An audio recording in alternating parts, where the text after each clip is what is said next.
Springfield Talk 1041. Hey, everyone. Happy Wednesday. My name is Nick Reed. Streaming live, KSGF.com, the KSGF app, probably some other places as well. And let's see. Oh, we are streaming live on YouTube, so you can watch the show there if you'd like to. That is Springfield's Talk 1041.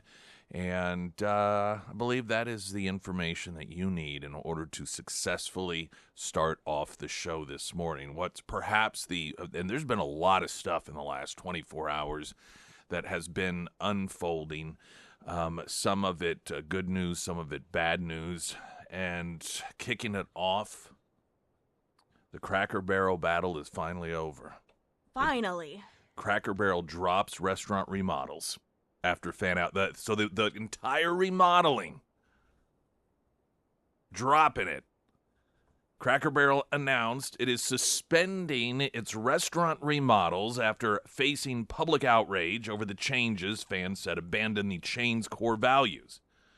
Cracker Barrel said in a statement posted to its website, quote, "You've shared your voices in recent weeks, not just on our logo, but also on our restaurant."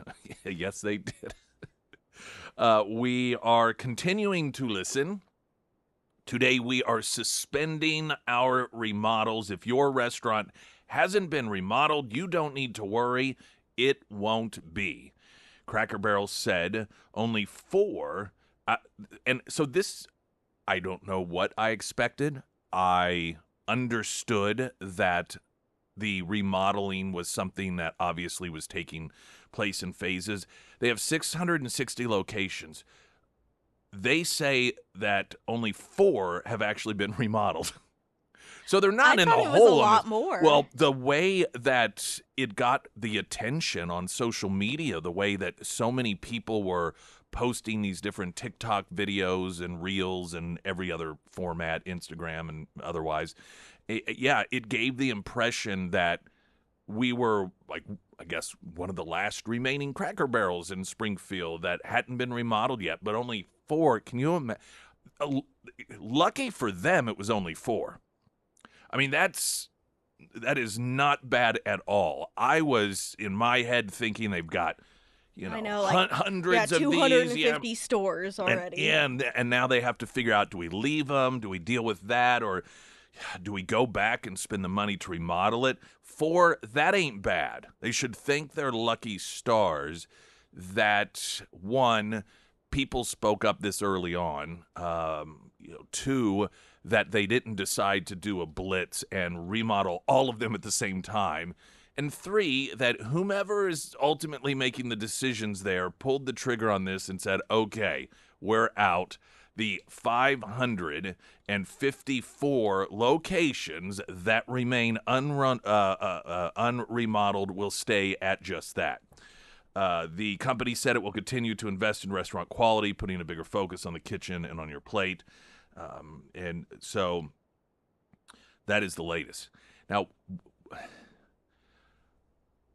an unfortunate aspect of this, and I'm not really sure how this will affect Cracker Barrel. I noticed that there was a story recently regarding the food quality of Cracker Barrel and postings made by former employees that paint Cracker Barrel as a company that has over time shifted the quality of their food, and painting them as just shipping in frozen food and warming it up, which I think honestly a lot of people don't realize restaurants do that a lot more than they think. They get these food items from food distributors, and then they will heat them up, maybe not in a microwave, and then they'll use those primary components and customize them.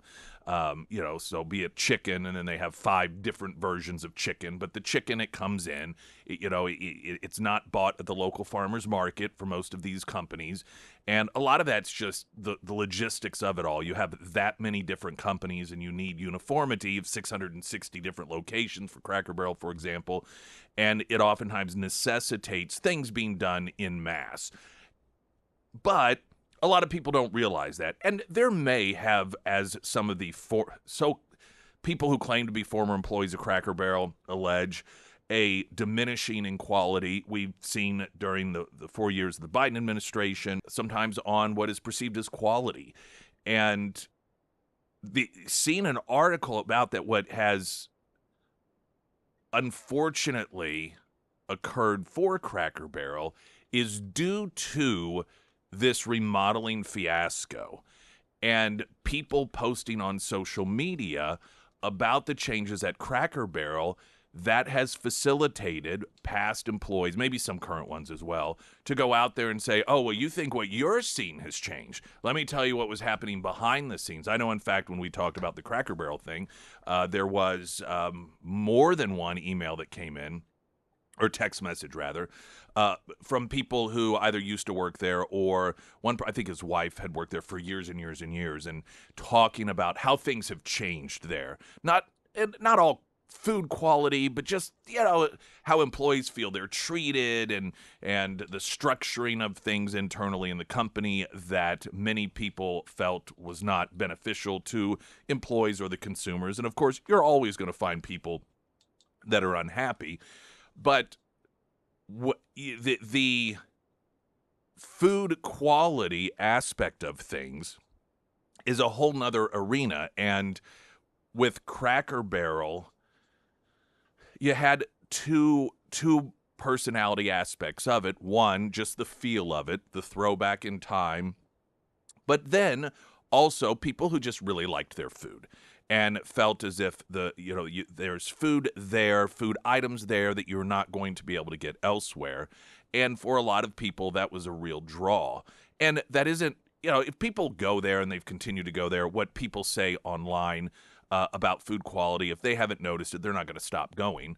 But you're always looking for new customers. You're always, in fact, that was the entire point of what would become this fiasco and remodeling. It was trying to target the younger audience. Well, by creating this scenario in which people were complaining, you had then surfacing out of the woodwork people claiming to be former or past employees are like, oh, well, and then there's the quality of the food, and then there's this. And none of that is helpful at all when it comes to trying to convince people who maybe have never been to Cracker Barrel that now's a great time to come for the first time. Now, I don't know if there's enough traction with that secondary wave of, oh gosh, this isn't helpful news for Cracker Barrel. I guess time is going to tell on that one, but at this point, I'm sure Cracker Barrel is hoping this will put it to an absolute total rest, and they have announced that of the 660 locations, only 4 had been remodeled, and none of the others are going to be remodeled. If your store has not been altered, it will not be. I don't see in this story where they necessarily referenced whether the other 4 would go back. I suspect it depends on the market that it's in, but 4 out of 660. It's not the worst thing in the world. Latest news update.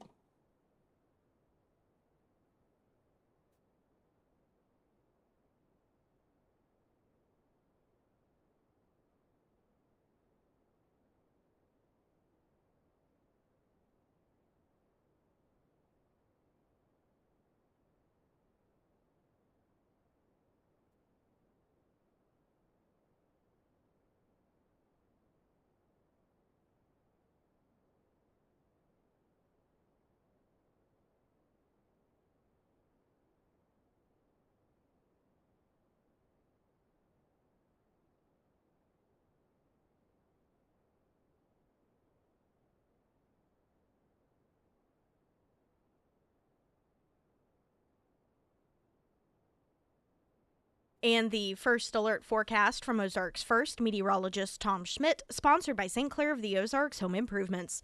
Today we'll see mostly sunny skies with a high near 91. Tonight, partly cloudy with the low around 64. For your Thursday, mostly sunny and hot with a high near 94. And taking a look at Friday, sunny and hot with a high near 96.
Well, there has been another revision when it comes to the U.S. economy from the Biden administration, or primarily 2024. It did grab the first couple of months of 2025, which would be really too soon to see any of Trump's economic policies have any sort of impact. His number one priority, well, border obviously was a huge one, but he managed to, in a week or so, fix that issue, the border itself. But, these things obviously take more than a couple months. We remember the absurdity of literally, I think it was the day after he got sworn in, the media was talking about how egg prices haven't come down because he said on day one, okay, grow up. Well, the Bureau of Labor Statistics. And you may remember Trump got rid of the person that was in charge of coming out with these numbers and everything. And he argued it was because they always get these numbers wrong. Now, critics of Donald Trump tried to claim that he got rid of her because he didn't like the news that she was delivering. And even if one wants to argue that's why, even if that was why he got rid of her, the fact of the matter is there's still this constant revision of these numbers. They're still failing miserably virtually every single time they come up with these numbers, whether it is an issue with the people in charge or it's an issue with the system, which should be changed by the people in charge if it is the system. Something is wrong here, and yet again, we have a massive revising of numbers down from what the government was telling us just right before the election. The Bureau of Labor Statistics data indicating that between April of 24 and March of this year, instead of creating 1.8 million new jobs, the U.S. economy created less than half of that. So we're talking about another million job miss. And, of course, the consistency here is that these goof-ups, these mistakes, whatever you want to call them, when you look at them through the lens of politics, particularly elections, in retrospect, the misinformation, the wrong numbers were always either helpful to a Democrat or hurtful to Donald Trump. And this was no different.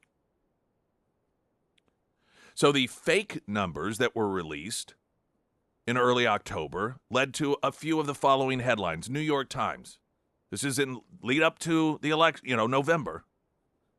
Quote, after months of wobbling, a fresh jobs report showed that hiring and wage growth are strong, aligning with other robust economic data. In fact, the report reinforced that by many measures, the job market is as healthy as it has ever been.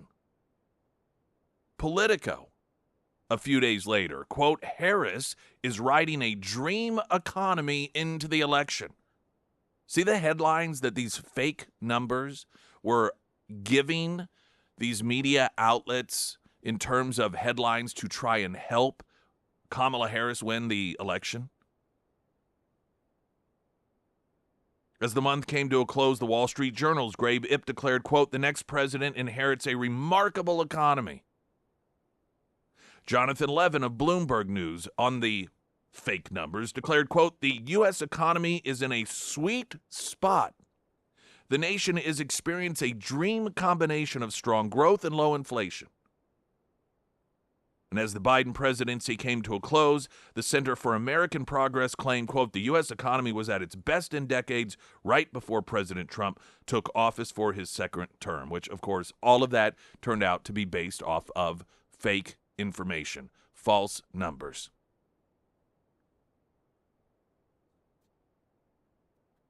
And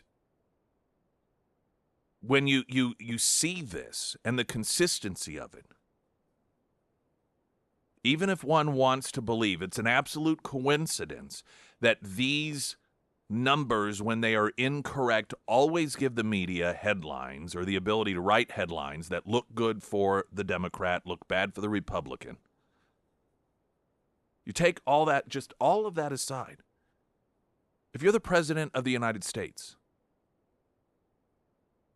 and you clearly, well, I guess if you are a president who really genuinely does want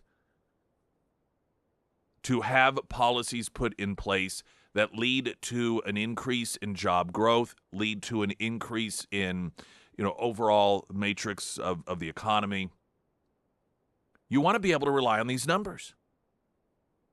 And you certainly don't want to have to worry about, is there a deliberate attempt to sabotage you by releasing numbers that are fake, that are untrue? Why even release these numbers? At this point, it is clear, and this has been going on since the Obama years, the revisions, and just consistently, and may not be 100% of the time, but it certainly is the vast majority of the time when there is a revision during the Obama presidency and during the Biden presidency. We were always told when those first numbers came out, when there was a lot of anticipation and, the numbers are going to drop at 7 o'clock this morning on a Friday, and they would always be these amazing numbers, and then quietly it would be revised down later. Except for Trump's first term, and it was the opposite. The numbers would be released, weren't that fantastic, or even if they were good, when they would have the updated numbers, it showed that things were even better than we were told. And so all of the talk, as useless as it ended up being, because if you don't recall, the media and the Democrats were out there saying, no, the economy is wonderful. That's what the numbers say.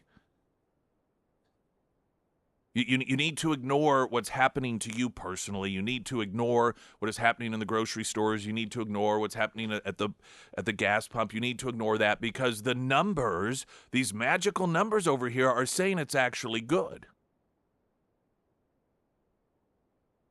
Well, those numbers that they were using that don't have an impact, generally speaking, on the average family member anyhow.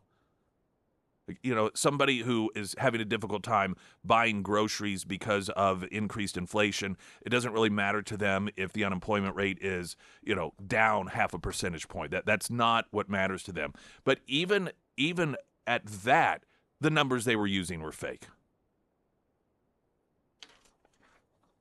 And so, of course, more of what we have been accustomed to, and just more validation for people who have recognized over the years that you cannot trust what comes out of government. Doesn't mean by default it's automatically going to be untrue, but the idea that you should trust first, just by default, I think reasonable people who are paying attention recognize that is no longer what an observant citizen of this country can rely on. Springfield's Talk 104.1, I'm Nick Reed.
Let's bullet point some of these deals that the Pinniger family have going on at Pinniger Honda right now. 2025 Accord. These are the good old-fashioned gas vehicles. Rates as low as 2.99%, over 25 on lot to choose from. Plus, they do have the new Accord Hybrid, 51 miles per gallon on that. The 2026 HRV as low as $299 a month. The 26 CRV as low as $399 a month. 25 Civic hatchback, $340 a month. And the 2025 Honda Pilot rates as low as 3.49%. Honda True Certified Dream Deal sales event rates as low as 0.99%. That is going to start on Friday. So you may want to mark your calendars on that. And that will be on select 2020 to 23 models featuring a 2023 Pilot. So incredible rates for certified vehicles kicking off on Friday, and they do have food trucks there on Friday. I think Barry, in fact, he'll be with us. Barry is right? He wasn't with us last week at Scramble. Yeah, so Barry will tell us what amazing food truck will be offered to you this Friday when they kick off that 0.99% rate for some of the Honda True Certified Dream Deals. And that is over there at Pinniger Honda, South Campbell, just south of Walnut Lawn. There was discussion about this yesterday, I'm sure, because of the timing of the release of the poll, that particularly amongst Democrats, capitalism sinks to a new low in the Gallup poll. And this is in the category of results based upon vast amounts of misinformation and lack of knowledge. Jesse Waters had on his program, and you've seen this before, some of these people that they'll go to these Mamdani events and Bernie Sanders events where they're touting socialism, and they'll just ask the people who are there saying we need socialism to explain it. And consistently, they have no idea what it even is. No clue. But much like Republicans versus Democrats, they've just been told, oh, capitalism is evil by nature and socialism is good. So you don't need to worry about whether it actually works or not. That's irrelevant because they train these people to believe that everything is a battle between good and evil, and that's all they need to know. And you have to be on the side of the left. You have to be on the side of socialism. You have to be on the side of Free Palestine. You have to be on the side of BLM. You have to be on the side of, the Democrat Party, because that is the side of good. And that makes you a good person. That makes you virtuous. That's all you need to know. You don't need to worry about what works. You don't need to worry about what this means. You don't have to worry about what this looks like. You don't have to worry about what this has already done to numerous countries and millions of people across the world. That none of that you have to worry about because they're just bad people. Bad people like freedom, which is capitalism. I wanted to share what a lot of you may not know, which is completely understandable because of the way that the media carries and covers much of this information and because of the lies that are told, deliberate or just out of ignorance, by Democrats who claim they support socialism. And it's the constant, we don't mean socialism like Venezuela and Cuba. We mean these Scandinavian countries, some of these European countries. The problem with that assessment, this is what I want to explain coming up. It's pretty simple. Those are not socialist countries. In fact, on the Economic Freedom Index, those countries have less government than the United States does. We are actually, in many ways, more socialist than the countries that the people who claim they want socialism point to as examples of what they want. So ironically, the countries that they point to claiming they want socialism are actually more economic free than we are here in the United States. They're more capitalist than the United States, which I think for a lot of people is a difficult pill to swallow because we have long, many, depending on the generation you're from, recognized and understood that when it came to things such as freedom, which capitalism is the natural economic state of freedom and liberty, that the United States was always been this place. This is where everyone comes. And to learn that we have, over a period of time, slowly fallen behind so many other countries, including in many of the Matrix Canada, by the way. It's not a difficult thing for a lot of people to accept. Pyramid Roofing Company text line is 417-447-KSGF. I'm Nick Reed.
Springfield's Talk 1041, the first alert forecast from Ozarks First, meteorologist Tom Schmidt, sponsored by J&S Automotive. Today we'll see mostly sunny skies with a high near 91. Tonight, partly cloudy with a low around 64. For your Thursday, mostly sunny and hot with a high near 94. And taking a look at Friday, sunny and hot with a high near 96.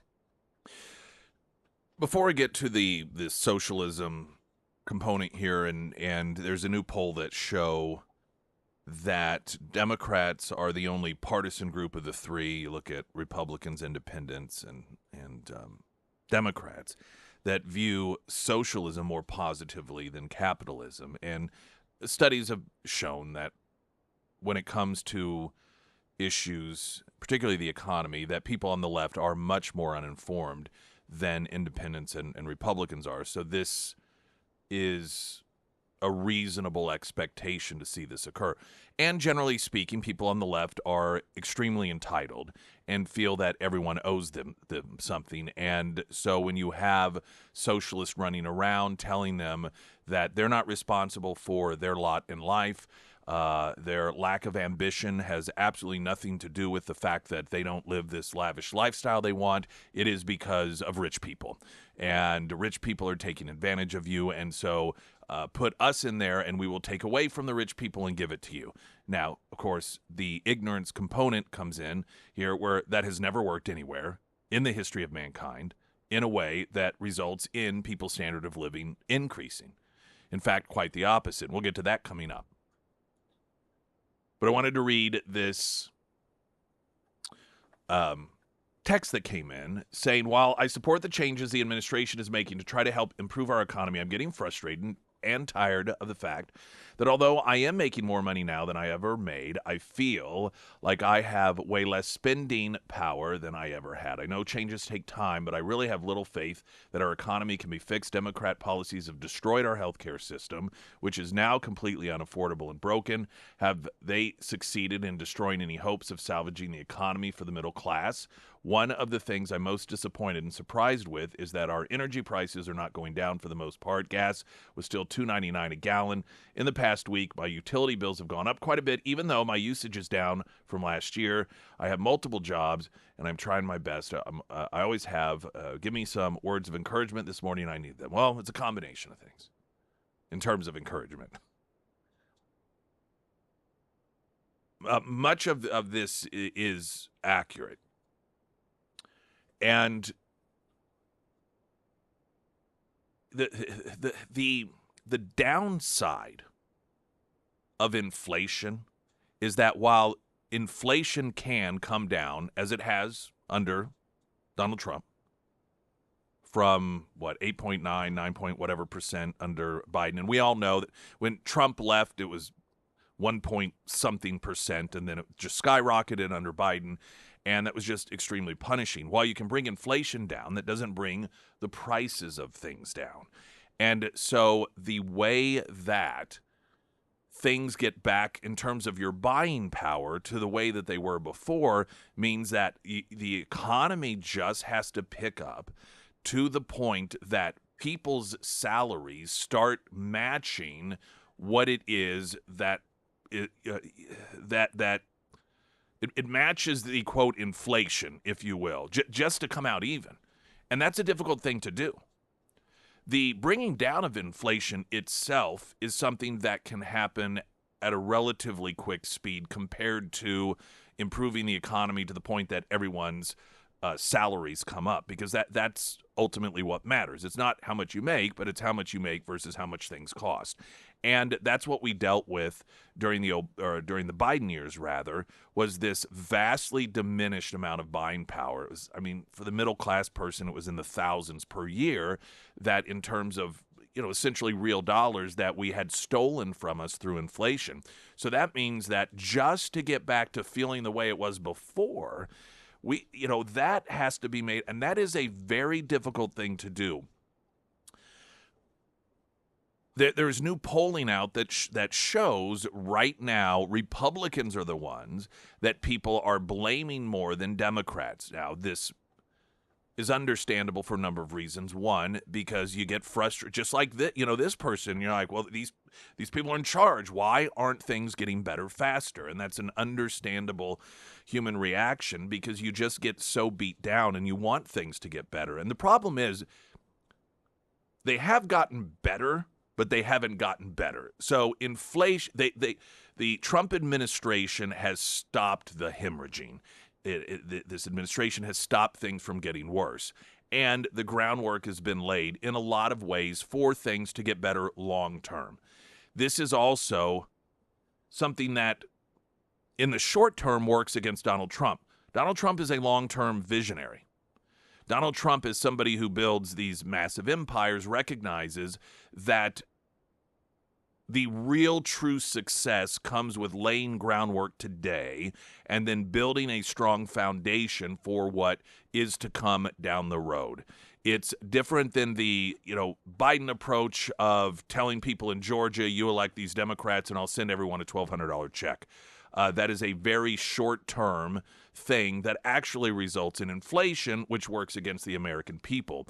So the upside of the Trump approach, if he's able to successfully implement policies that stay in place, is that for all of us, not only are we going to have an improved quality of life, but it's going to be more solid than it was before. It'll be more difficult for the people to dismantle who are in government and, have more of those left-wing policies. So that's the upside. The downside is it takes a while to feel. It takes a while to not just to feel, but to really impact us in the way that the average American wants it to impact us. This allows, of course, people like Mamdani and the media to run around, talking about socialism and how that's going to be the great answer for things. Now, when it comes to energy, the gas prices, they've fluctuated, and to me, they've stayed pretty much the same.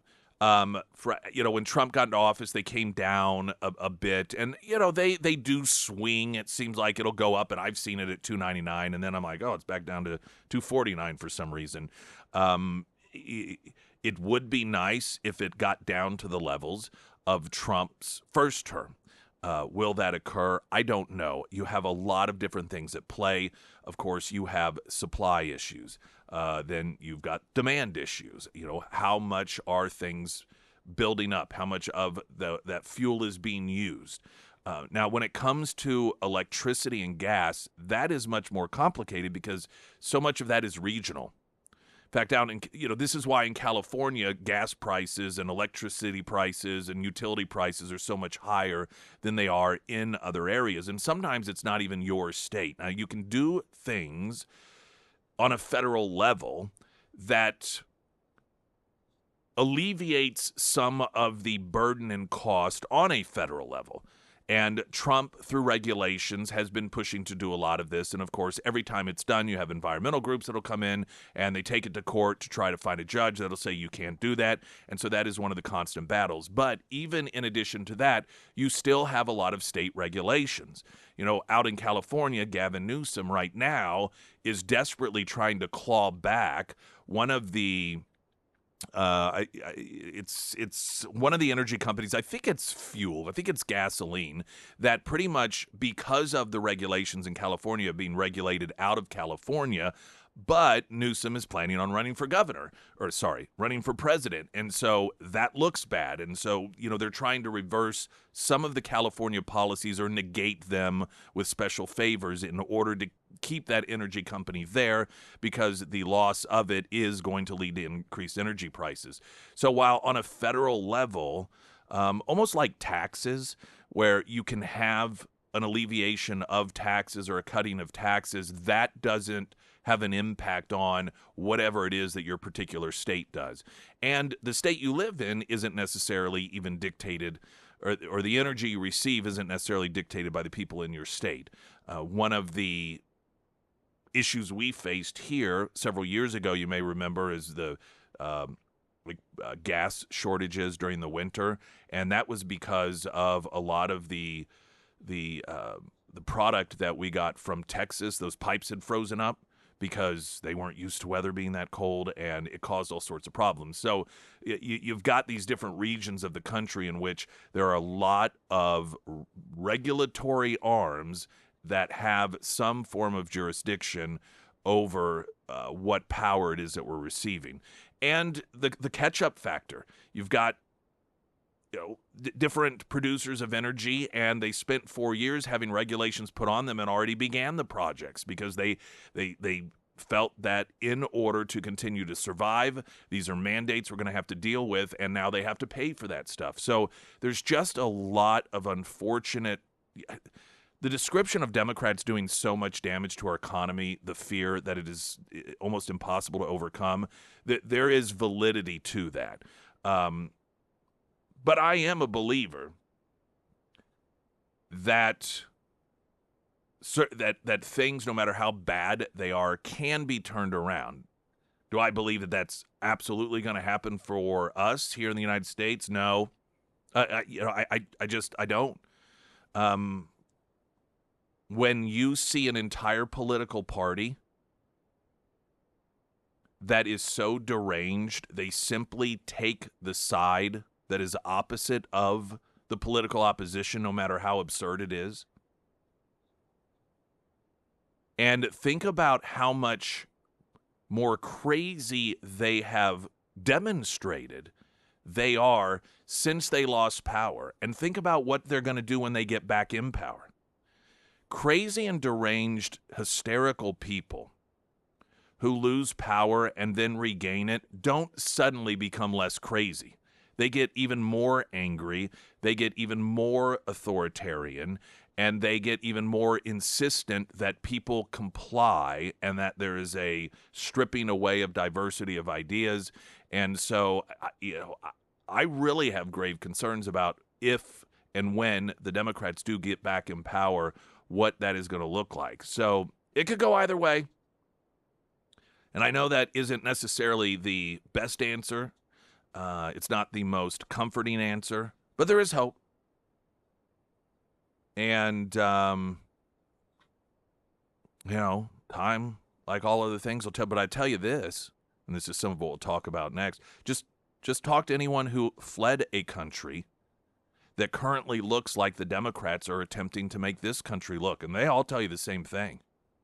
Do not do it. Absolutely do not do it. We fled to this country to get away from what it is that the Democrats are wanting to do. On the reference in that text to destroying health care, what was I watching? It was a documentary. And, I know what it was. It was a documentary on Netflix called, there's a series of them, Train Wrecks. Have you seen this? Oh, uh-huh. And one of them was about the balloon boy I haven't watched fiasco. that one yet. All right, well, it may not be as interesting for you to watch as it is for someone like me, because I remember when it happened. And in my mind, when it was all said and done, absolutely everyone knew and agreed that it was all a hoax. But after I watched that documentary, I'm thinking, well, now I don't know for sure. So if you remember that balloon boy thing that happened, I recommend that you go watch it. Again, the documentary series is train wrecks, and each one is about something that kind of went crazy or awry in society. And watch that one because I found myself really questioning whether or not that actually was a legitimate thing that the family thought occurred. But point being is they were showing in the documentary coverage of this, and while the coverage on CNN of the balloon flying through the sky in which they thought this little boy was in, there was Obama trying to sell Obamacare, and he was out there on the campaign trail, or the Obamacare campaign trail, and talking about how we will get this done, and it was going to be the answer to everything. It was going to be the answer to more affordable health care, more doctors. It was going to be an increase in rural hospitals. Emergency wait times were going to plummet because everyone would be able to have any doctor they wanted. It would be so plentiful. It would be the greatest experiment in socialism ever. And now some of those same scam artists, the Elizabeth Warrens, the Bernie Sanders, the people who sold us on that scam that has been absolutely economically and medically devastating to our country and to Americans, are out there saying, put us back in charge. We're going to fix this problem we created. And the challenge we have as thinking people is there is a massive segment of our population that isn't. And they will, no matter how many times they get kicked in the gut, no matter how many times they get scammed, they will go right back to the scammers. Springfield's Talk 104.1, I'm Nick Reed.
Regarding the economy, wanted to read a few more text messages and respond to them here.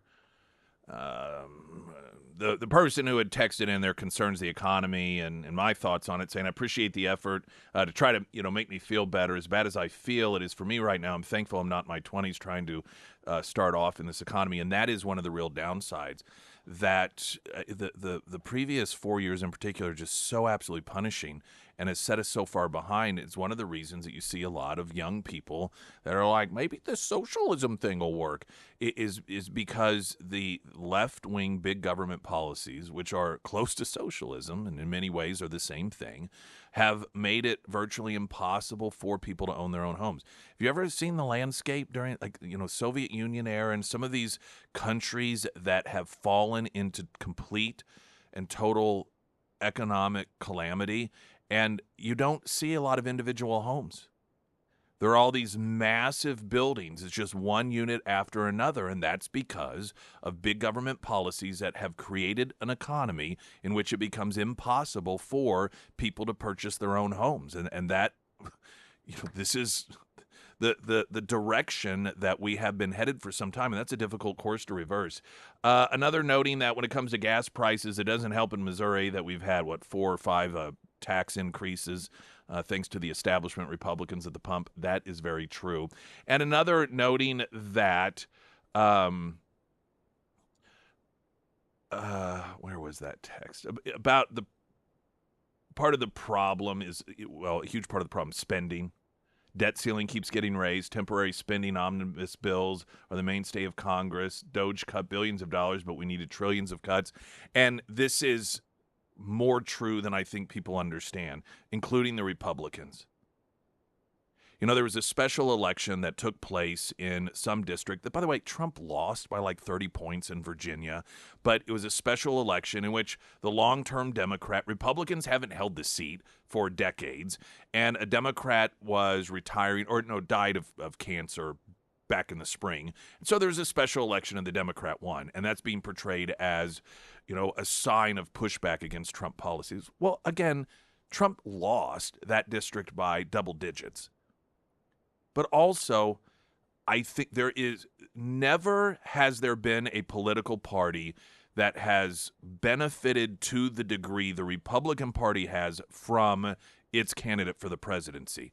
But at the same time, never has there been, in the minds of the American people who are supporters of that president, such a disconnect between what they view as the positives and the reasons for that president to be president versus the party that president is a member of. In other words, people who are the massive numbers of people who are Trump supporters, they don't even think of him in terms of they don't see the Republican Party without him or most of their individual elected Republicans as on the same page as Trump.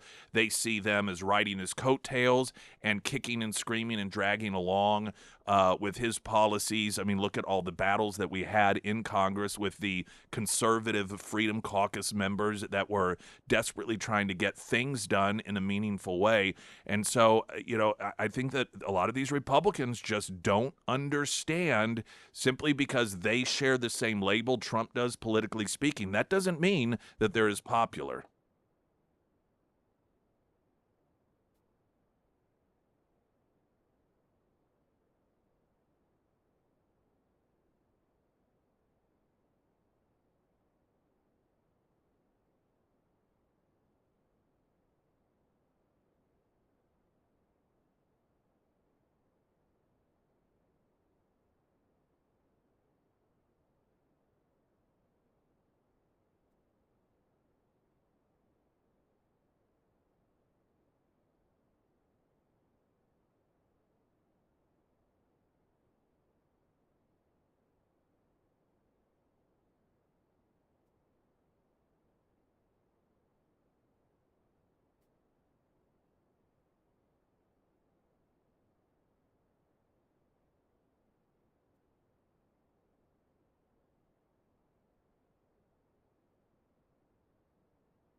Poland says NATO allies came to its aid, shooting down a swarm of Russian drones that invaded Poland space overnight. Polish Prime Minister Donald Tusk has written on social media that last night the Polish airspace was violated by a large number of Russian drones in an act of aggression, he says, as Russia launched aerial attacks on Ukraine. Poland's defense minister has written on X that more than 10 objects crossed into Polish airspace, and those that constituted a risk to Poland's security were neutralized. He's thanked NATO Air Command and the Royal Netherlands Air and Space Force for supporting the action with F-35 fighter jets. I'm Charles Dillard. President Trump describes himself as very unhappy about it. The president referring to Israel's airstrike on Hamas in Doha, Qatar.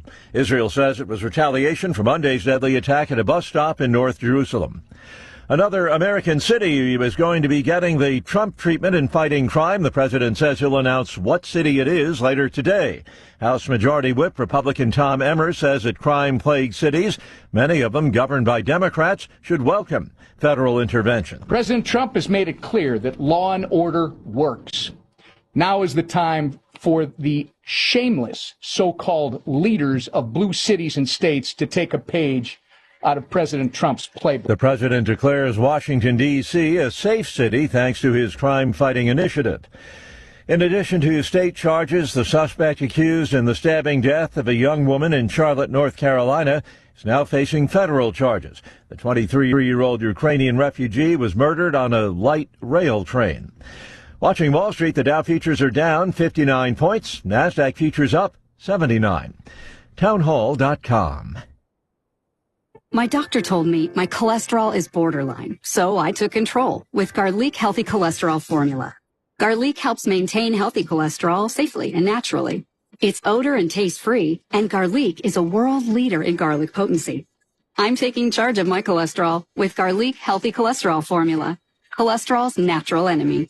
These statements have not been evaluated by the FDA. This product is not intended to diagnose, treat, cure, or prevent any disease. The term natural references only the garlic in the product. Use as directed. With Progressive, it's easy to reach customer service with our app, website, chat, or by phone. Because when getting help is hard, it's not help at all. Ugh. Little help. A little help over here. Thank you for calling Bench Press Assistance. What? Due to excessive gym volume, all available spotters are currently lifting heavy weights off the chests of other bench pressers. Please continue to hold, and we will remove the barbell from your chest in the order in which your cry for help was received. Getting assistance should be easy. With Progressive, it is. Progressive Casualty Insurance Company and Affiliates. Nepalese soldiers are guarding the streets of the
Springfield's Talk 104.1.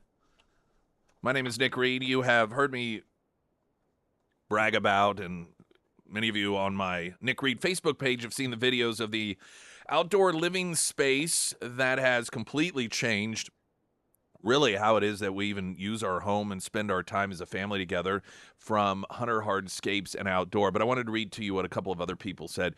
Kelsey saying that we have worked with Hunter Lawn for over 15 years, both personally and professionally. They've serviced our lawn, treatments, mowing, sprinklers, maintained plants, trees, done several large-scale landscaping projects. Daniel's easy to work with, helps with your vision come to life. He can address water drainage issues, add curb appeal, updating landscape lighting, simply, maintaining. His crew works hard and is respectful. The work that they do doesn't compare when it comes to quality. Highly recommend them.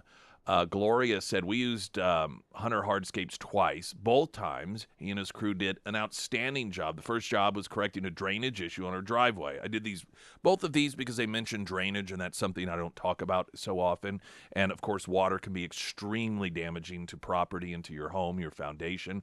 Every time it rained, we had a muddy mess. Hunter Hardscapes and Outdoor corrected the issue 2 years ago, and we've had no problems since.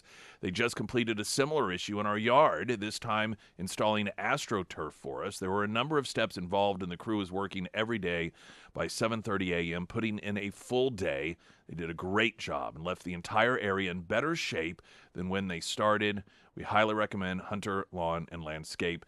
Now, the thing about, and of course, their updated name is Hunter Hardscapes and Outdoor to really focus on the hardscape aspect of things. But that comment about leaving things better than when they arrived is so true. And if you've ever had any sort of projects before, oftentimes large projects, there are unavoidable damages that get done, but a lot of companies see it as just that. Well, that's just the way it is. But I know that particularly when it came to areas of my yard because of machinery in which the grass got damaged, part of what they did was make sure that it was reseeded, all that was taken care of. I didn't even know about it, but one of our downspouts got dinged by something, and my wife said, oh yeah, they went and they replaced that immediately, and I didn't even know about that. So that is, for a lot of people who have major projects done, I know, very important, and it was to me as well. Hunter Hardscapes and Outdoor, you can find them under Nick's endorsements at ksgf.com. Fantastic people. I wanted to mention just a couple of notes of interest here regarding this idea of socialism, and that the Democrat Party is a party in which they view socialism more positively than capitalism. And I think first it really needs to be understood that socialism is a, quote, planned, orchestrated form of economy in which a very few people are in charge and dictate to the rest of the people in the country how things are going to be run. True capitalism is just the natural byproduct of liberty and freedom. True capitalism, while there are regulations put in place, and unfortunately we don't really have a true capitalistic system any longer because of regulations that have been put in place over the years by government, but a true capitalism isn't anything that's planned or controlled. It is just the natural form of people living together in a community in which you have, I live in a cave, and the guy who has the cave next to me way back when, he has it painted inside, and I don't know how this is done. How did he change the walls, the colors of his walls? He gets berries, he does it. I don't have the talent, but my wife really likes it. And so I ask him to do it. Will you do this for me? And he says, well, I need some moss over here, over the top of this area of the cave, and I don't really know how to do it. I've noticed that you've done that. I'll trade you. You take care of this moss job that I want, and I will take care of painting the inside of your cave for you. It's like, okay. Well, that's a pretty awesome deal. We both get something out of it. And that's how cultures and societies benefit and improve. Because collectively, people with diverse skills, backgrounds, desires, abilities find that they have things to offer other people that other people are willing to trade them something for. Now, in order to make it simplistic, you end up with a single currency system with an accepted value. That way, you don't have to make 8 different trades in order to get something done, because there is that consistency of the dollar. But that is the natural. If you had no government whatsoever, no one in charge. In fact, before the concept of actual government, and you had, just people wandering around and living in caves, capitalism existed. Anytime anyone gave somebody something of value in exchange for something that they found of value, whether it was a, quote, product or a service, that is capitalism.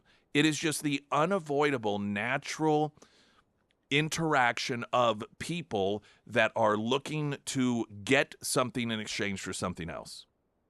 That is different than all other forms of economy. However you want to look at it, socialism, fascism, communism, in which they all actually have one common theme, and that is government's making the decisions. Government's calling the shots. And the left is a combination of disinformation and ignorance when it comes to socialism. And what they do constantly is when those who recognize the realities and the dangers of socialism, and they point to those facts, like, well, what about here? What about here? And they're like, well, not those. Those aren't the ones that count. I mean, some of our European allies. Well, the problem with that contention is the countries that they point to as successes of socialism are not socialist countries. Now, I'm just going to give you like a 4-minute quick lesson on that here in just a moment, but first we got to get the latest news update.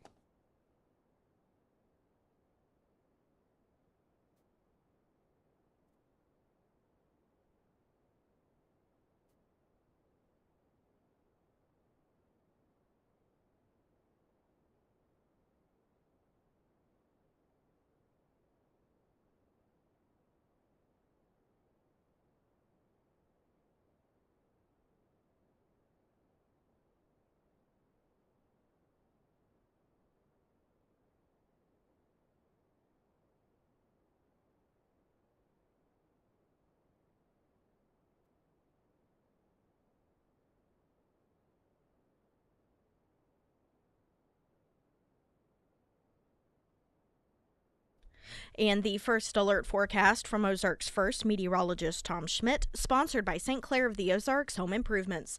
Today we'll see mostly sunny skies with a high near 91. Tonight, partly cloudy with a low around 64. For your Thursday, mostly sunny and hot with a high near 94. And taking a look at Friday, sunny and hot with a high near 96.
What was I going to talk about? Okay. So you get me all distracted over there. I just want to quickly mention, because this goes unchallenged all the time, this assertion that Democrats who support socialism, which increasingly they do, in fact, recent polling show that you've got, let's see, Gallup, Democrats, the only partisan group of the three groups, Republican, Independents, and Democrats, that view socialism more positively than capitalism. Now, if you just look at actual results, this is absurd. Everywhere in this world in which capitalism has been allowed to flourish, it has improved the quality of life. It has flipped upside down what has been a majority poverty rate to where the poverty rate of individuals becomes the minority. Not racially speaking, but instead of having an 80% poverty rate, it becomes, a 15% poverty rate. And this is worldwide.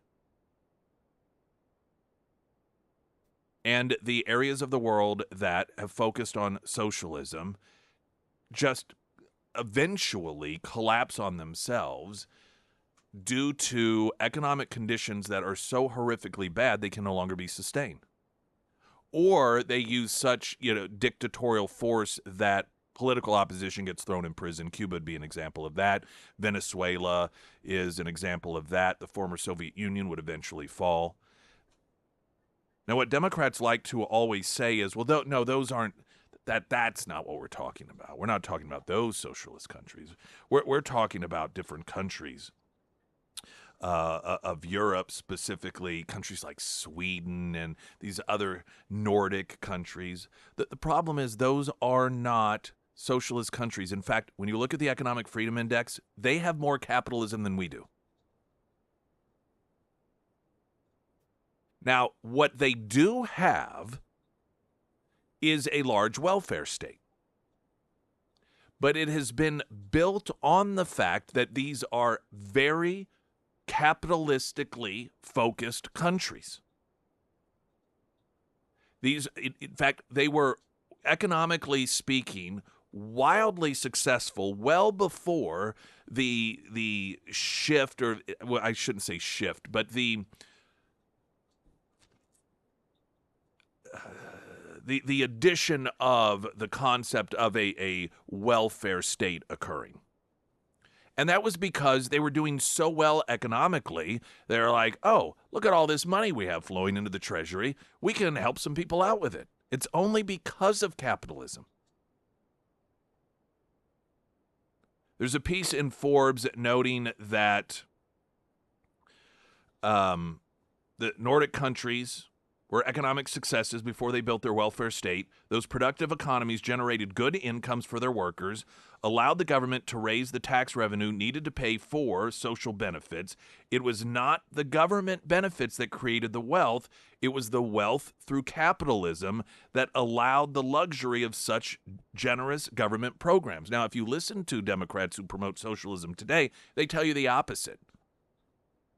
That the government has to come in order to do this. But that when there is government, however you feel about the long-term effects, whether it's beneficial or detrimental to a culture and a society and to an economy, to determine that certain people in certain categories should get a handout, aside from how you feel about that, the fact of the matter is the only places that has really happened in a way in which the money was available was because of capitalism.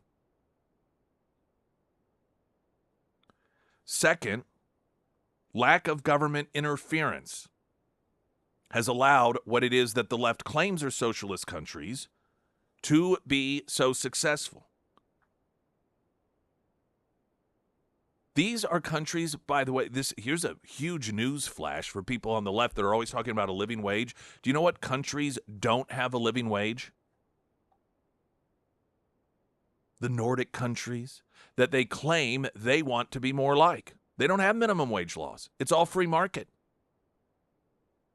People get paid whatever it is that companies who are hiring determine that they're worth. And that is a two-way street, by the way. People choose to work at places in which they feel that their value is recognized and they are going to be paid based off of that. Government stays out of it. A third example of Nordic commitment to free markets is found specifically in Sweden. Complete school choice. 100%. Every family gets vouchers for every child, and they choose where their kids go to school. See, these are all things that the left are. Can you imagine? You think about some of the fundamental differences between some of these European countries versus the United States, and they are differences that the left recoils against the concept of, yet they claim they want to be like these countries. These are countries with no minimum wage. These are countries with much less government regulations. These are governments that, in Sweden specifically, there are no, quote, public schools. They are all, they're public in the sense that the parents are given vouchers for their kids to pick which school they go to, but they have complete and utter choice. Government doesn't tell them, no, oh, you live here, you have to go to this school. Your kids have to go to this school.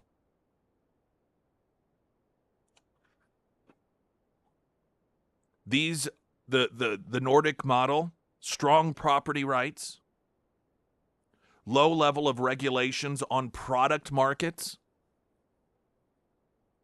You talk about regulations, and the left has never seen we have to have regulations left and right.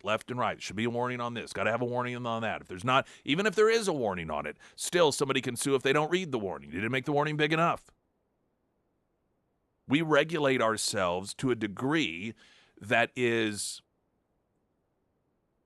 in some industries, completely devastating, and it all ends up being a burden on the purchaser of the product. Also, it is recognized that part of the reason that, is part of the Nordic model is that there's low levels of corruption in government. In 2015, 5 of the top 10 spots of low level of corruption, Norway, Sweden, Denmark, Finland, and Iceland in the Corruption Perceptions Index. And I'm going to tell you why that is. Because the less government has control over people and businesses, the less room there is to be corrupt. It's not about campaign finance reform. When you give government any sort of authority over the private industry, that opens it up to corruption. And so it isn't a coincidence that the countries that are seen and perceived as being the least corrupt are countries in which they also have the least control over industry and the economy. Now, part of what they have evolved to is a relatively high personal tax burden. For example, Denmark, 45.9%. Now, when some of us on a federal level may not pay that much for income taxes, but you roll in state, you roll in property taxes, you roll in taxes every time you buy gas, every time, and we aren't that far off. Here's the difference, however. Tax rates are fairly flat, so medium and lower income households also pay relatively high levels of tax compared with systems like we have in the United States. These are all countries, Denmark, Sweden, Norway, Finland, that Democrats here point to and say, no, that's the kind of socialism we want. It is the opposite. They do things over there that the left claim are devastating. And talk about taxing the poor at the same rate as the wealthy. And just the overall implications of, because socialism is government control. It is the antithesis to economic freedom. The most recent numbers, these are the 2024 Economic Freedom Index. Number 1, Singapore, then Switzerland, then Ireland, then Taiwan, then Luxembourg, then New Zealand, then Denmark, the supposed socialist country, then Estonia, then Sweden, then Norway, a couple of other of these so-called socialist countries, Netherlands, Finland, Australia, South Korea, Lithuania, Canada, Cyprus, Germany, Latvia, Chile, United Arab Emirates, Iceland, Chechnya, then the United States. That's how far down we are. And it's just important to recognize, it's important to know, because so much of, well, virtually everything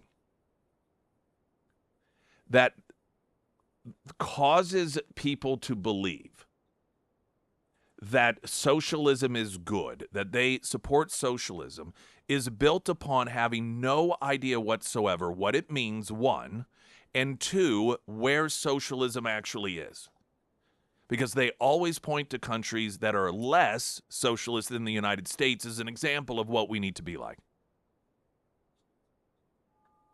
Now, as usual, there's one Democrat, at least in the U.S. Senate, that understands this comment, and it is John Fetterman. Here he is regarding people in his party believing socialism is a good thing. I literally was in a former communist nation.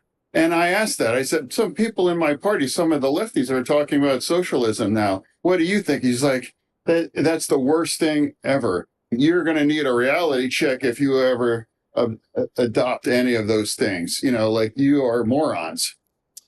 Yeah. All one has to do is talk to actual people who have lived in these countries. And they all say the same thing. How ignorant do we have to, if you are walking into a restaurant and you see massive amounts of people walking out and you ask, why is everyone leaving? And they say, because it's horrible. It's awful. We got food poisoning. People are getting sick from eating the food. Would you just continue to insist, oh, this is where we need to go? This is a much better option than any other option? You'd have to be an idiot, or in Fetterman's terms, a moron. Yet when it comes to the concept of socialism, that's what a majority, apparently, of Democrats believe. Springfield's Talk 104.1, I'm Nick Reed.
I want to remind you as we head into traffic, Emily Johnson, House Theory Realty, I would follow her on social media if you don't already, and you may think, well, I'm not looking to sell my home. We're in our forever home.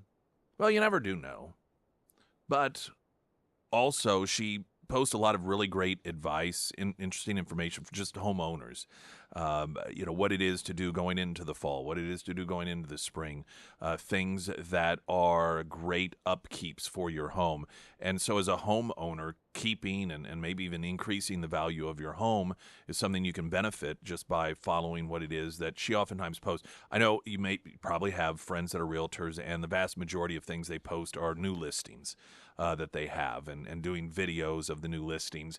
And while she does every so often do that, a majority of her stuff I've found anyhow that pops up on my feed is just, interesting, informative information, even if you aren't currently in the market. And then on the flip side of that, if you do end up knowing someone even that needs a realtor, you'll be in the loop with Emily Johnson, so you can do them a huge favor and recommend her for their home buying and selling needs. Emily Johnson, House Theory Realty.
Springfield's Talk 1041, the first alert forecast from Ozarks First meteorologist Tom Schmidt, sponsored by J&S Automotive. Today we'll see mostly sunny skies with a high near 91. Tonight, partly cloudy with a low around 64. For your Thursday, mostly sunny and hot with a high near 94. And taking a look at Friday, sunny and hot with a high near 96. All right. Donald Trump taking some folks to dinner in Washington, D.C. yesterday. He was joined by J.D. Vance, Vice President, Secretary of State Marco Rubio, Secretary of War Pete Hegseth. And I've got to make an observation here as I watched the video. And I'm going to play some of the audio of Trump outside the restaurant, Trump getting in the restaurant, some pro-Hamas protesters that were in the restaurant, of course, because terrorism's awesome to people on the left. And I know this has, I'm sure, been verbalized. And I'm watching the video, and Trump walks in, and Marco Rubio and Hegseth in particular. Like, J.D. Vance, when he comes, he's all smiles, and, he's shaking hands. But when you look at Marco Rubio and Pete Hegseth, they just have this presence that when they're with Trump really makes the whole scenario seem badass. Do you know what I mean? Mm-hmm. There's just something about, because they're so stoic.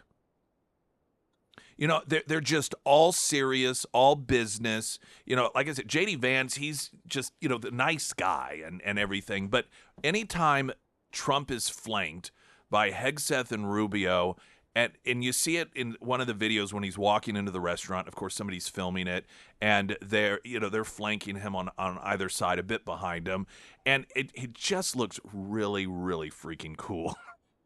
I think about how different that is than, you know, you had Joe Biden shuffling around and people pointing to tape markers on the floor so he knew where to walk. Trump arriving at, what is the name of this restaurant? Clearly, I'm not familiar with it. Don't spend a lot of time eating there. Joe's Seafood Prime Steak and Stone Crab, which is just 2 blocks from the White House. And this, of course, is a demonstration of the change that has occurred in Washington, D.C., one of the most dangerous areas of the country. And just in a couple of weeks' time, because of President Donald Trump's different approach in dealing with crime in D.C., he's able to go with all these high profile to a restaurant that is now populated with people that are pleased as punch that they can go to a restaurant in D.C. without the same concerns of being mugged or carjacked that they've had to deal with over the past several years. Here is Trump first. Let's see here. Here he is outside the restaurant before he goes in. He's talking to people that are outside. There's some reporters, some supporters. Thank you. Thank you. The restaurants now are booming. People are going out to dinner where they didn't go out for years, and it's a safe city. And I just want to thank the National Guard. We loved working with the mayor and the chief, and we all work together, and the outcome is really spectacular. We have a capital that's very, very safe right now.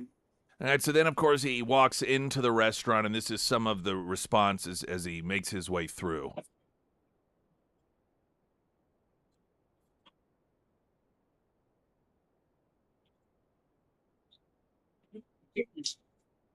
Well, so much.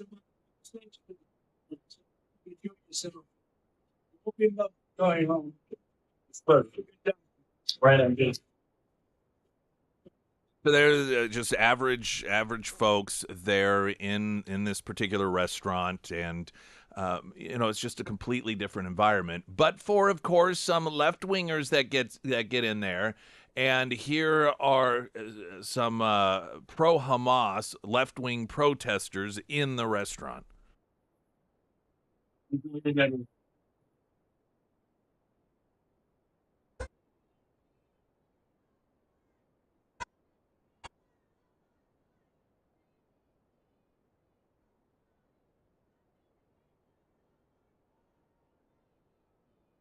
It's and they look like you'd expect. They're young, white liberal women, which are just, again, it's the most insufferable category of human beings in the United States today, white liberal women, and demonstrating just that there. One of the things, though, that if you watch that video, he's arm's length to these psychotic left-wing protesters. He could have reached out and touched him. He, as best you could tell, the camera angle I saw, it was somebody filming on their phone, and it was behind him, and you see them, and it's like across from a dining room table as he is going to be seated with the entourage of people that he's with, and you have these young white liberal women that are screaming, and I mean, and the thought I had is that if any of them had any sort of plan to kill Trump, they would have been very close enough to do it. I don't know if they knew ahead of time that Trump was going to be there, and so they made their way into the restaurant, or if somehow they got in elsewhere. But my thought was, where is Secret Service? And they may very well have had a line on it. But you remember, was it Biden and his wife that went to a restaurant once, and there was some left-wing protesters that got in there, and it was the same thing. I was like, how are they that close to the president? They're yelling and screaming at him. Where on earth is security for this guy? It wasn't when he was president, or was it before, was it running? Or I just remember the instance and being sort of shocked that here's somebody that clearly could be a target has people that are in a restaurant yelling and screaming, and there appears to be no security whatsoever, Secret Service or otherwise, to prevent them from doing so. And that was the first thing that really struck my mind also. It's not like there's a barricade. You know, you go outside, he goes into the restaurant, and they've got things blocked off, and of course there are anti-Trump people that are going to be screaming and so forth. But to be in such close proximity, it just seemed very odd to me. They were side by side at one point with Marco Rubio. Yeah. It is weird. It's just such an You odd do see, like, thing. Secret Service kind of, like, step in, but the fact that they were, like, right there. Well, and so you think, well, okay, I guess they could have patted them down earlier, but why would you even allow that to then occur? It's in a restaurant. He's there. Why would you pat them down and be like, okay, well, now you can stand here in the middle of the restaurant and scream at the president? They could have had a knife or a firearm on them. And so I don't know. There obviously could be some sort of explanation that I'm unaware of. But I don't know, just given, some of what has appeared to be lax responses or security by the Secret Service in the past. And I know that Trump has been in office for several months now, and ideally a lot of those problems have been fixed, but it just seems like a highly unsecured thing to be occurring. And of course, there's the irony of the fact that these individuals that are supporting a terrorist organization that want to eliminate the Jews, accusing Trump of being Hitler because he is the one that is standing side by side with the Jewish people. This is how patently ignorant and flat out stupid some of these people on the left are.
Hey everyone, it's Sarah Myers. Hey everyone, that's me. Foreman Mechanical Heating and Air. Fall is slowly creeping in, and right now we're in that weird in-between weather. In the morning it feels like fall, and then in the afternoon it feels very much like summer still. So right now is the time to check on both your AC and your furnace. And my go-to guys are Russell and his team over at Foreman Mechanical Heating and Air.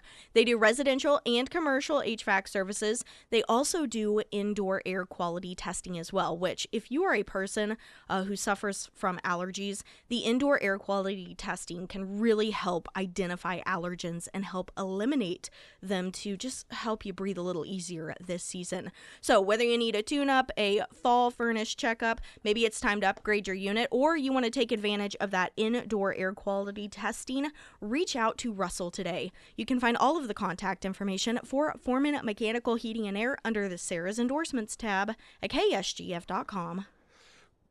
I played audio in the previous segment of Trump visiting a restaurant in Washington, D.C., along with J.D. Vance, Marco Rubio, Hegseth, some others, to demonstrate the massive change in environment regarding safety in Washington, D.C. And when he was in there, there were a few, left-wing girls, young women, and they didn't, I don't think that they had Palestinian scarves, and so they clearly weren't there eating, just happened to be eating when the president showed up. Don't know how they knew he was going to be there, what happened, under what circumstances, but they were allowed standing right there in arm's length to scream in the face of the president. They were chanting "Free Palestine, Free DC," Donald Trump, calling Trump Hitler. Yeah, he's like the Hitler of this time. Yeah, the Hitler of this time.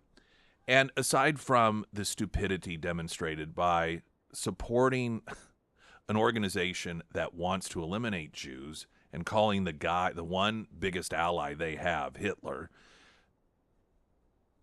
what other country, even free country, can you stand and scream in the face of the leader of that country, calling him Hitler, and get away with it? It is the furthest thing from a dictatorship. This is what I think a lot of the people on the left don't recognize, and how just dumb you appear, and how much legitimacy you have completely destroyed.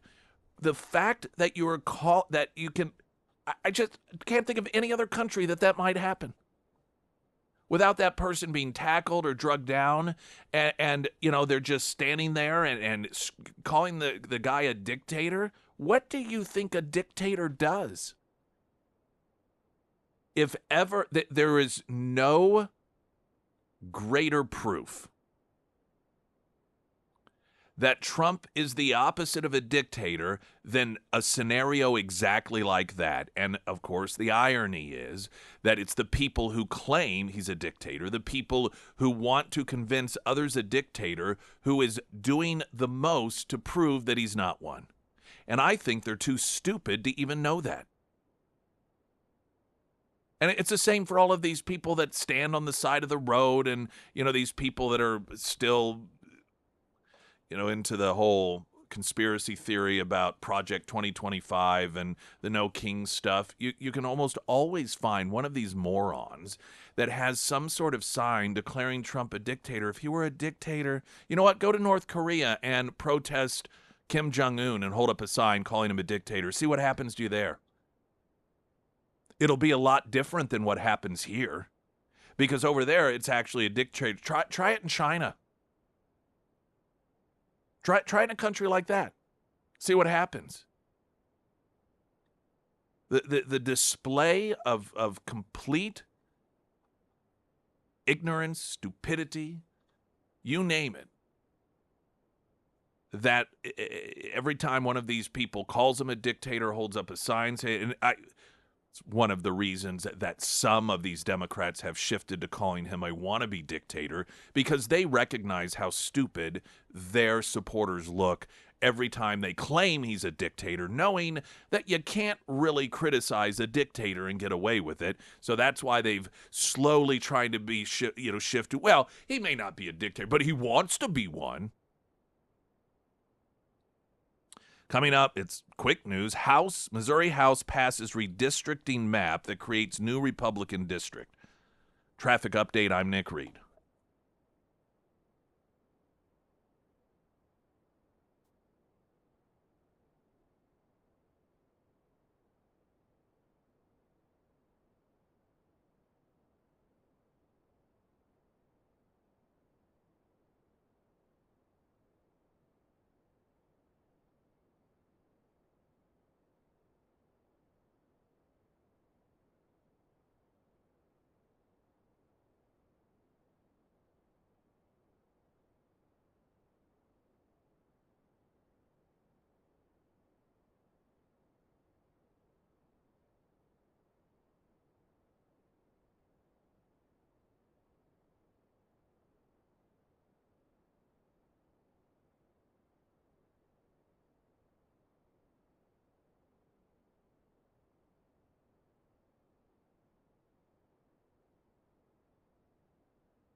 right. The Missouri State House yesterday passed a new congressional map creating another Republican district.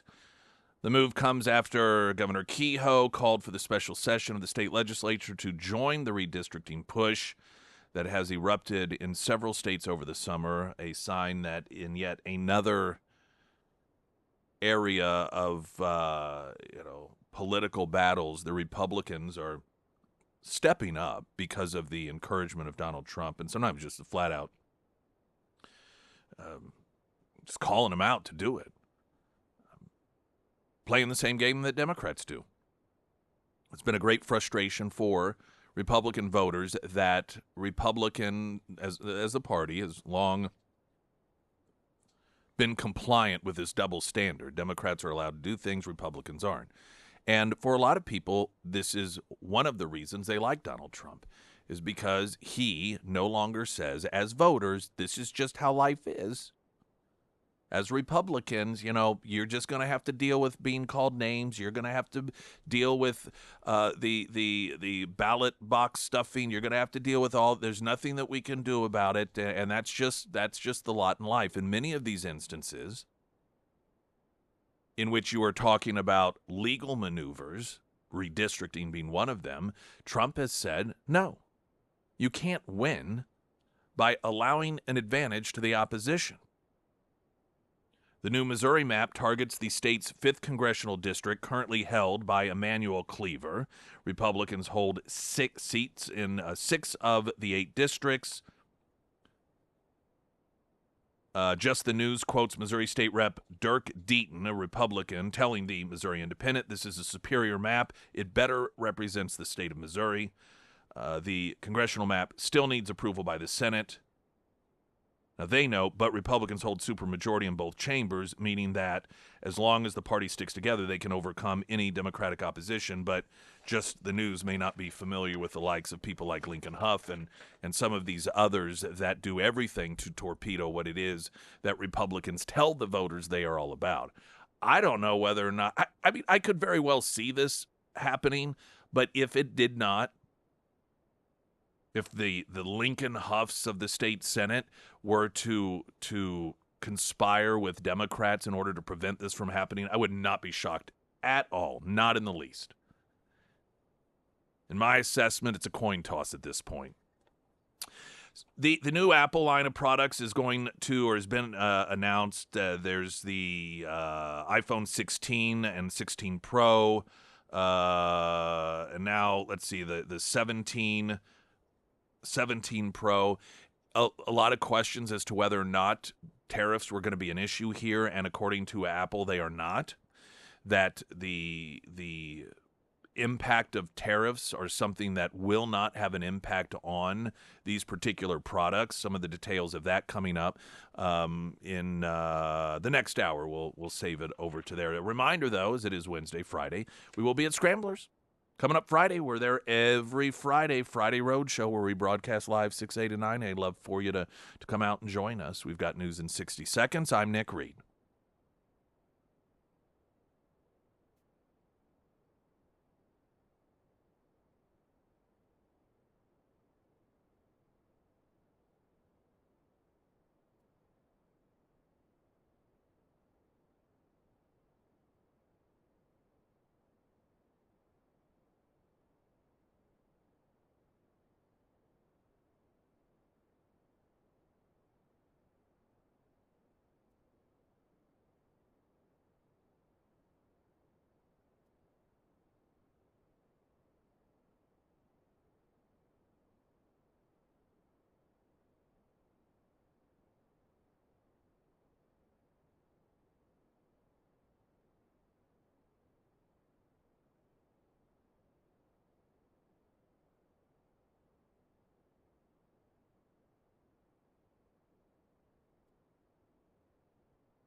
Springfield's Talk 104.1. Welcome to the show. I'm Nick Reed. I want a great homeloan.com. If you want a great home loan, that's where you go. It's going to be the most accommodating. You're going to be dealing with the characters in their team. They are the most detailed and focused folks. In fact, much of the conversations that we have with either Alex or Anthony Carricker every other Friday or so out at Scramblers is oftentimes about people who have come to them because of difficulties that they had with the folks that they had started that process under, getting that home loan, getting that refinancing. And so often the story is essentially along the lines of, for months and months and months, they'd been working with them and things just fell apart. And in 2 weeks, we were able to get it started and closed. That is the sort of story that you get because of the dedication of these. This is what they do. This isn't one person in an otherwise just large financial institution and we have one loan person over here. This is what they do. This is their number one job. And so that affords them the ability to spend more time, to take greater care, and to make sure that they are able to do for you what a lot of other financial institutions just aren't willing to because you're taking up too much of their time.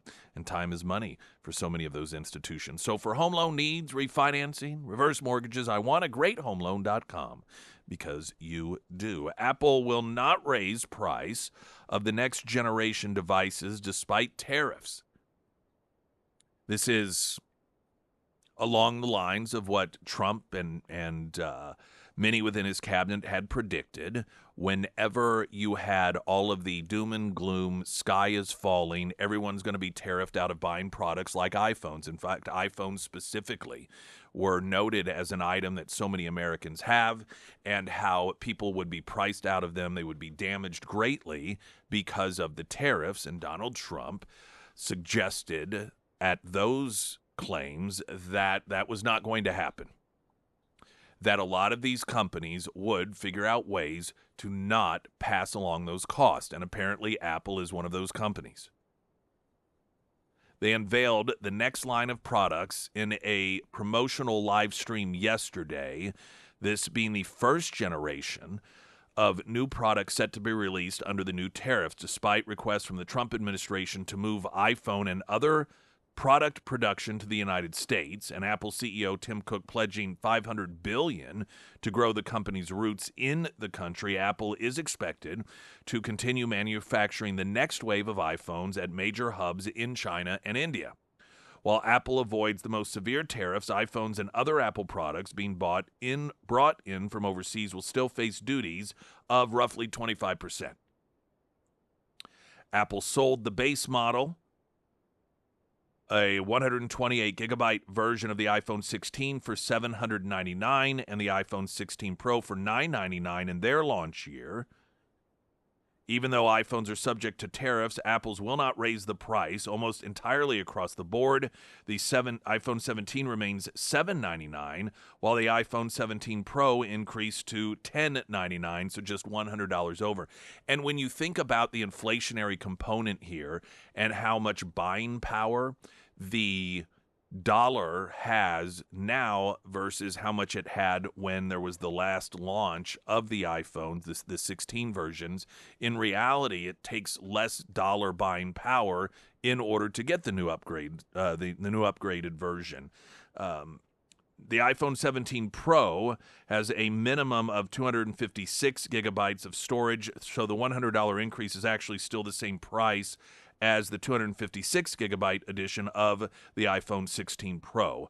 And so it's, again, going to be the same cost, but that dollar amount, that dollar having less power, you're actually in a better position than you would have been purchasing those at that same price however many years ago that launch was.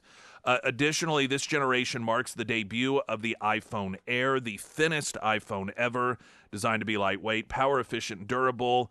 It debuts at the previous 128 gigabyte iPhone Pro price at $999. Apple also announced the launch of the next generation of AirPods Pro and Apple Watch during the stream. Like the iPhone, both products did not increase their price from the previous generation. AirPod Pro 3 staying at $249, while the Apple Watch Series 11, which is now equipped with 5G cellular coverage, will hold the Series 10 launch day price of $399. Apple followed in the footsteps of Google, which avoided raising prices for the launch of the Pixel 10, holding the base phone at $799, the Pixel Pro at $999, the Pixel Pro XL at $1199, and the Pro Fold at $1799.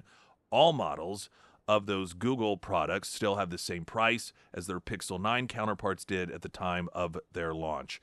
And so this, again, while tariffs do have impacts on industries, and oftentimes the consumer does absorb it, this is a situation in an instance where one of the major products lines that was always used in order to really try and get people worried about tariffs was the cell phone, because virtually everyone has a cell phone.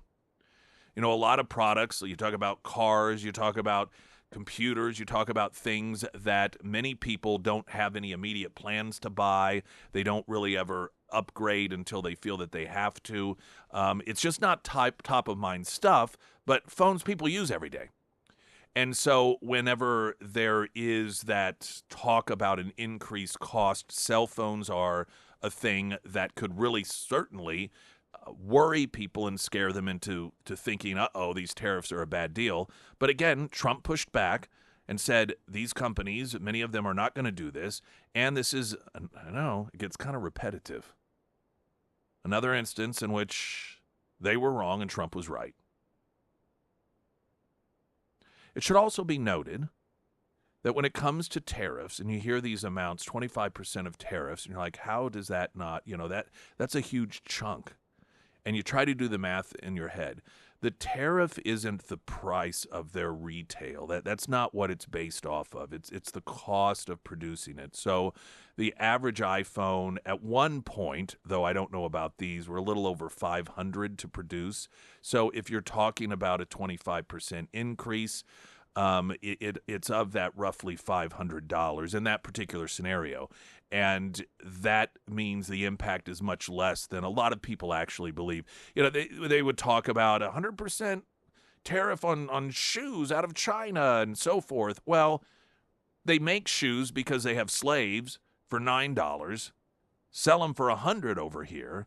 So that the tariff is actually a less than $1, or it would be $9, and so it just cuts into the profit a little bit, and people erroneously believe that the tariff price is based off of what you purchase it. So if you hear about 100% tariff on a product and you pay $100 for it, you think, oh my gosh, this is going to cost $200. No, that's not the way that it works. But some of the lack of information, the lack of understanding of that was deliberate by the media, because that understanding might make people less frightened about the idea of tariffs.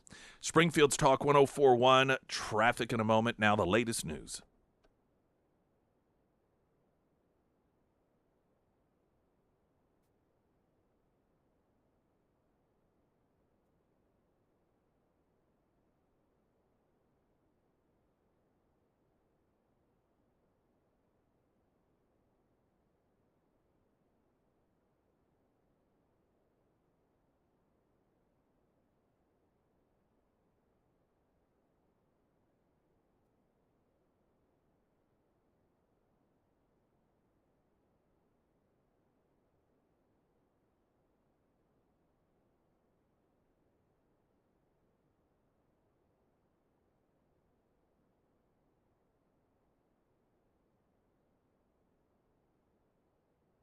In the first alert forecast from Ozarks First, meteorologist Tom Schmidt, sponsored by St. Clair of the Ozarks Home Improvements. Today we'll see mostly sunny skies with a high near 91. Tonight, partly cloudy with a low around 64. For your Thursday, mostly sunny and hot with a high near 94. And taking a look at Friday, sunny and hot with a high near 96.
Sarah Myers. Thank you. The Pyramid Roofing Company, as we move from hot summer days into cooler fall nights here in the Ozarks, now is the time to start thinking about your roof and if it's ready for fall.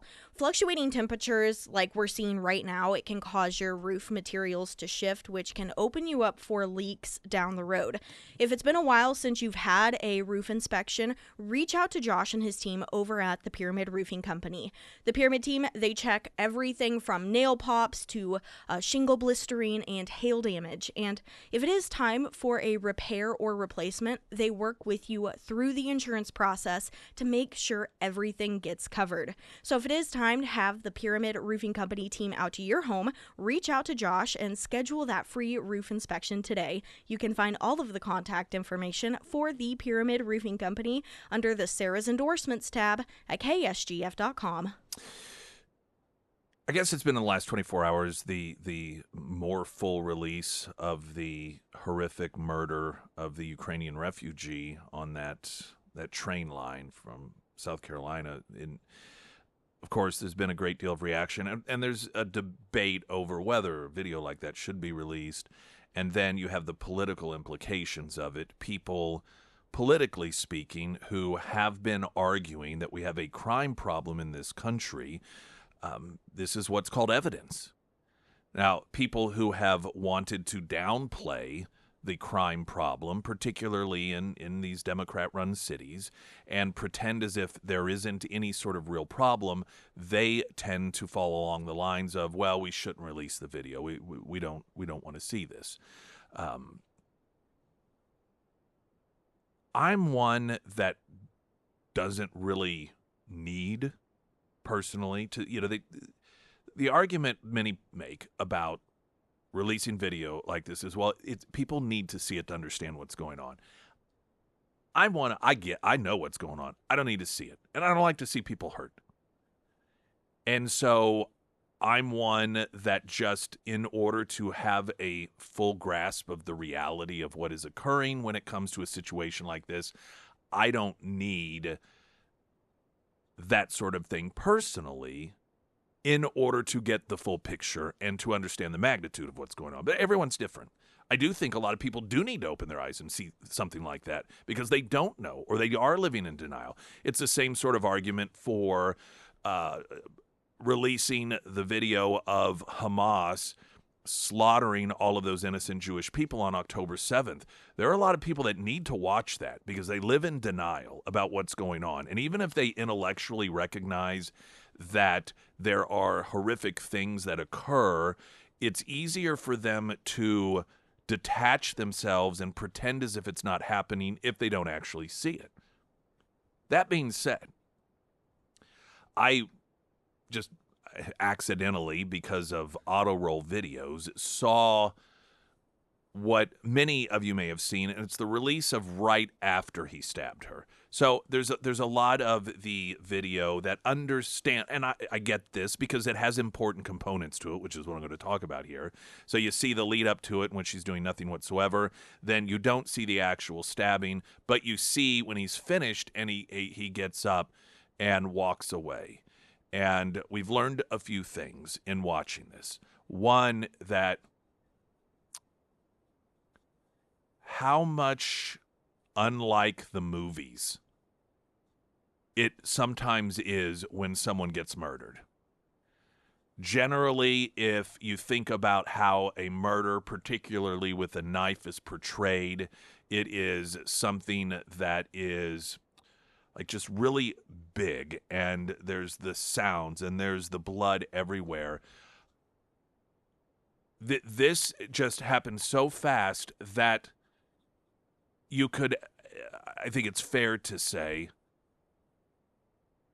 see that she really was just shocked and didn't even know what happened. The part that really shifted me from anger to almost, this is just my lived experience, shifted me from the warranted anger that I have felt regarding this story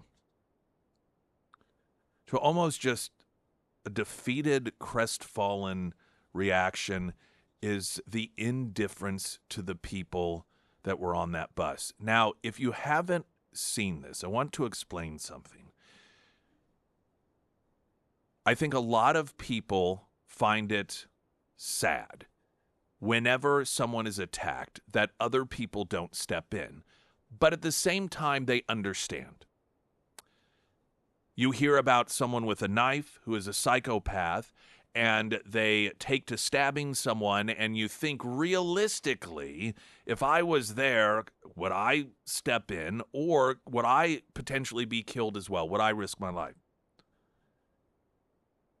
That's not what happened in the way that this video played out.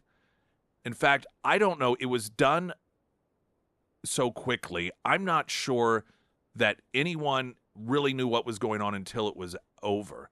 And that is what makes it even more just sad, is that after he walked away, the couple of people that you could see in the video acted completely indifferent to it. So there was no fear. I think it's safe to infer when you watch it. These weren't individuals who were sitting shocked and trying to figure out, should I run to get to safety? Should I step in and risk my life? These were people who did not feel any danger because the killer had already walked away, looked over, saw the girl who had, as best as you can tell in the video that's somewhat grainy, was shocked and scared and horrified, and her last moments on earth, recognizing that these people just did not care. Didn't care. It wasn't fear. It was not self-preservation. It was indifference. And as horrifying as the killing is itself in terms of a reflection of humanity, the fact that we have, at least in some areas of our culture, become so indifferent to other people that watching them die right in front of you is a matter of complete and total indifference. That cold, callous nature.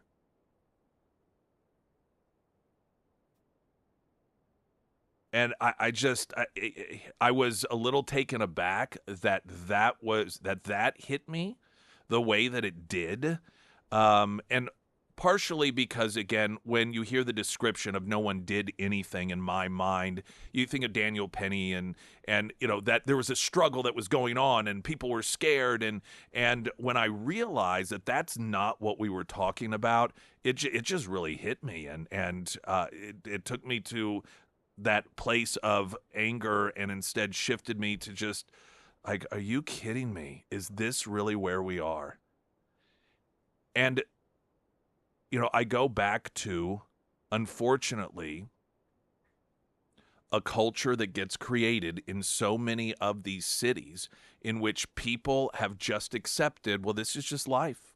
This is what it's like living here. Now, it's not to the same degree, but I've used as an example that story that one of the news outlets did here some time ago about a break-in of a store downtown, and the store owner saying, this is just the way it is, you know, I mean, don't really bother even calling the police because this is what it's like having a store in downtown Springfield. And on a much more horrific level, you see that with the murder of innocent people. And no attempt, though, whether her life could have been saved, we have no idea. I don't think it's fair to expect that those people on the bus had a degree of medical knowledge where even if life-saving measures were something that were possible, they would have had the knowledge in order to do it. But the fact that nobody, you know, went over and tried to put pressure on her wound, that asked her, are you okay, held her head up, it was really the most startling aspect of that. And it just, I don't know.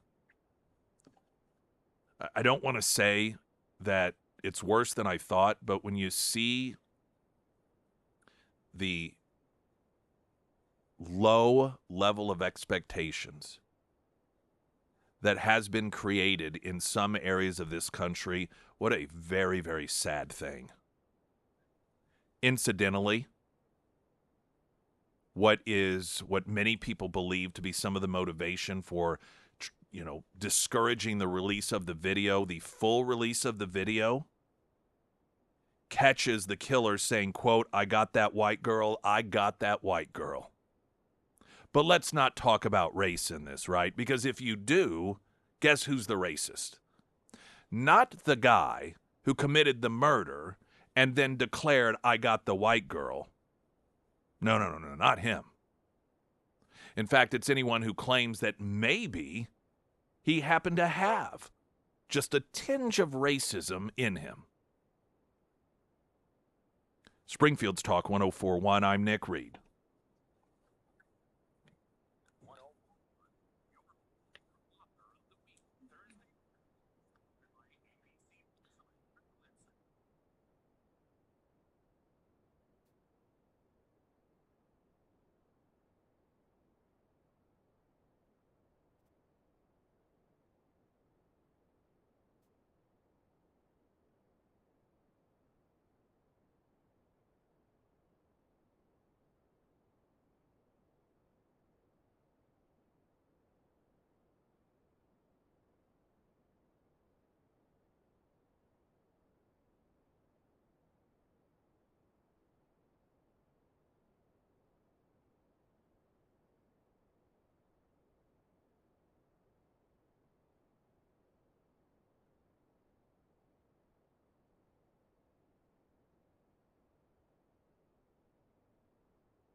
Oh, you remember the Kamala Harris, the announcement that she had that book that was coming out? Oh, we're starting to get some excerpts that are coming out. It's very exciting. Some of it is you just smack yourself in the head. She denies that there was any cover-up of his health. He was just tired. That's all. Like, are we really going to live in that world? What is the point of that at this point? That's the thing I don't understand. Like, why even still continue to cling to that? There's some other tidbits in there as well that probably she is going to get some criticism from Democrats. And so it's going to be very interesting to see some of this stuff discussed on the quote mainstream left-wing media. But what has been revealed, I'll share with you coming up next. I'm Nick Reed.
Springfield's Talk 104.1, the first alert forecast from Ozarks First meteorologist Tom Schmidt, sponsored by J&S Automotive.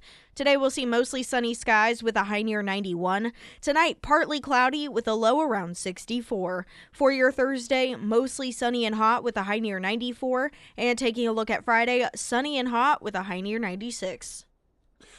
Before I get to I think it's the first bit of little appetizers from Kamala Harris's upcoming book, I want to read just a couple of text messages regarding the newly released footage of the murder of that Ukrainian refugee and how it wasn't people failing to act because they were scared of getting hurt. Their failure to act was after they apparently felt safe. You saw the killer walk off, but they just expressed complete indifference to that poor girl. As you could tell, she looked over at one of them in shock and fear as to what had just happened. That and the fact in the video you hear him twice say, "I got that white girl."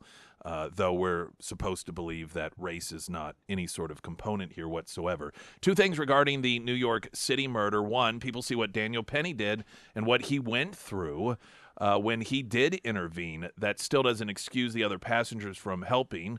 But there is a reality to that. You think about how it is that, at least, again, this is such a difference between the try that in my town culture and then cities that are run by left-wing prosecutors and left-wing mayors, and how they go after people who do step in and help who literally put their life on the line in order to help save the lives or protect the lives of people they don't even know.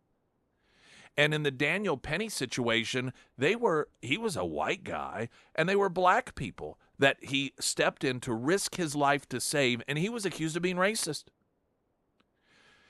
So to that point, is it any wonder that people who might find themselves in a similar situation and are already scared or worried about stepping in and perhaps asking themselves, am I risking my own life? But then at the same time, I mean, you want to talk about being able to rationalize your way out of taking that step is like, well, they'll probably just try to throw me in jail anyway. And even though Daniel Penny was found not guilty, what he had to go through, the amount of money that it cost him, though I'm sure that through, I don't know if it was GoFundMe or whatever, I'm sure because of that particular targeting of him for being a good Samaritan, that his costs were largely, if not completely, covered by people making donations. But that's, still something that is a massive financial burden.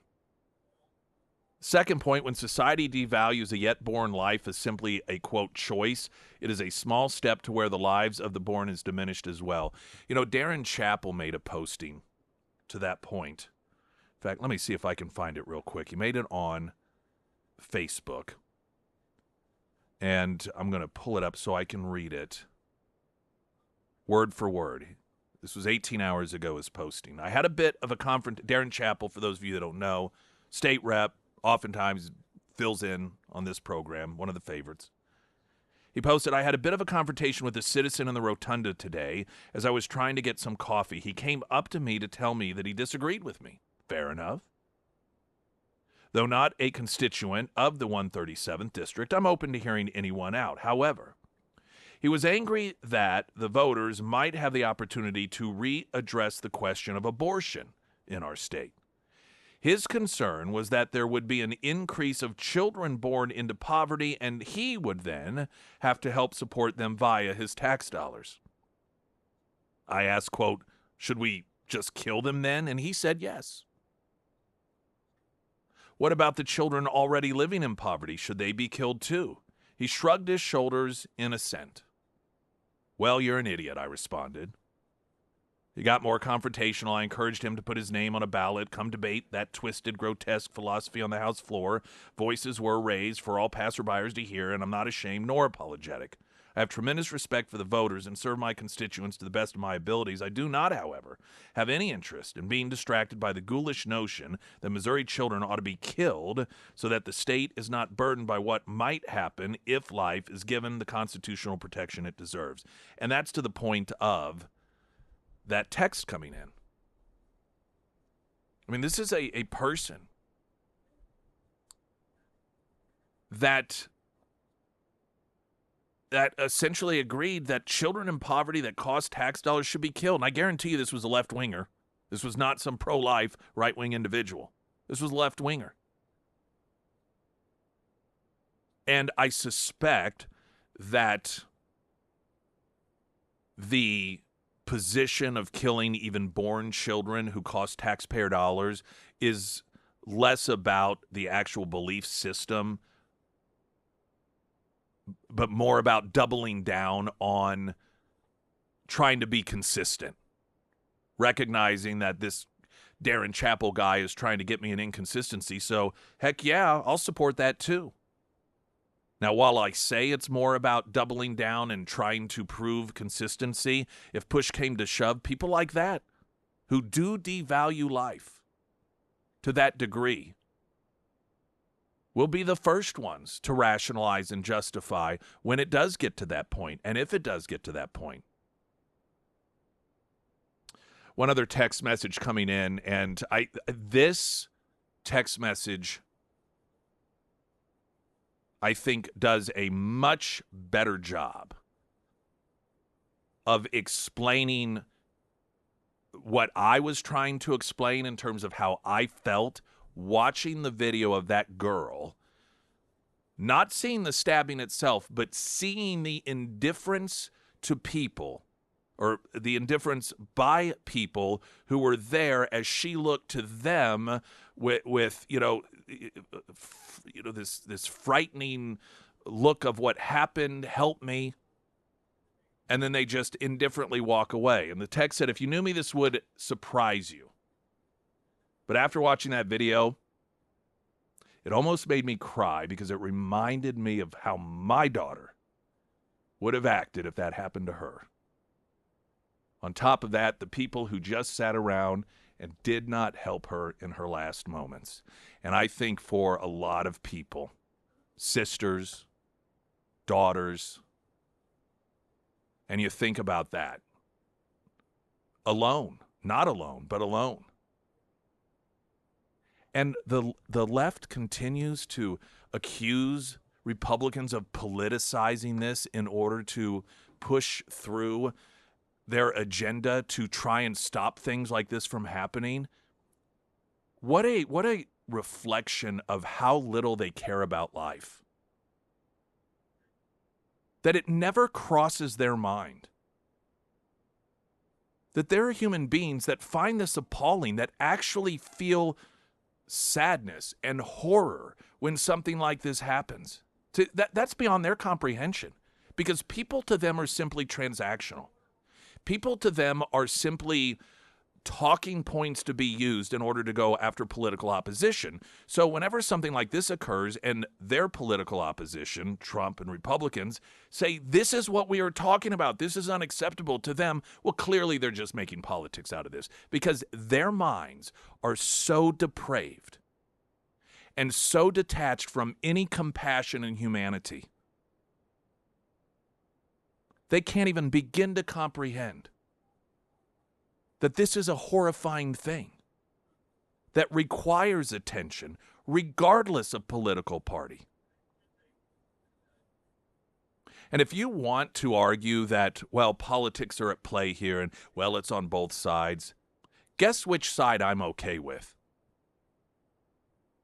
If one political side is saying, for political reasons, we need to make this better, just cynically, just so we can win re-election, just so we can retain power, we need to make sure that innocent people are less likely to be murdered for no reason. And the other side, for political reasons, is saying, no, we need to pretend it's not a problem, which, of course, helps facilitate this sort of behavior. I'm going to be on the side of the politicizing that results in lives saved. That's just me. Springfield's Talk 104.1. I'm Nick Reed.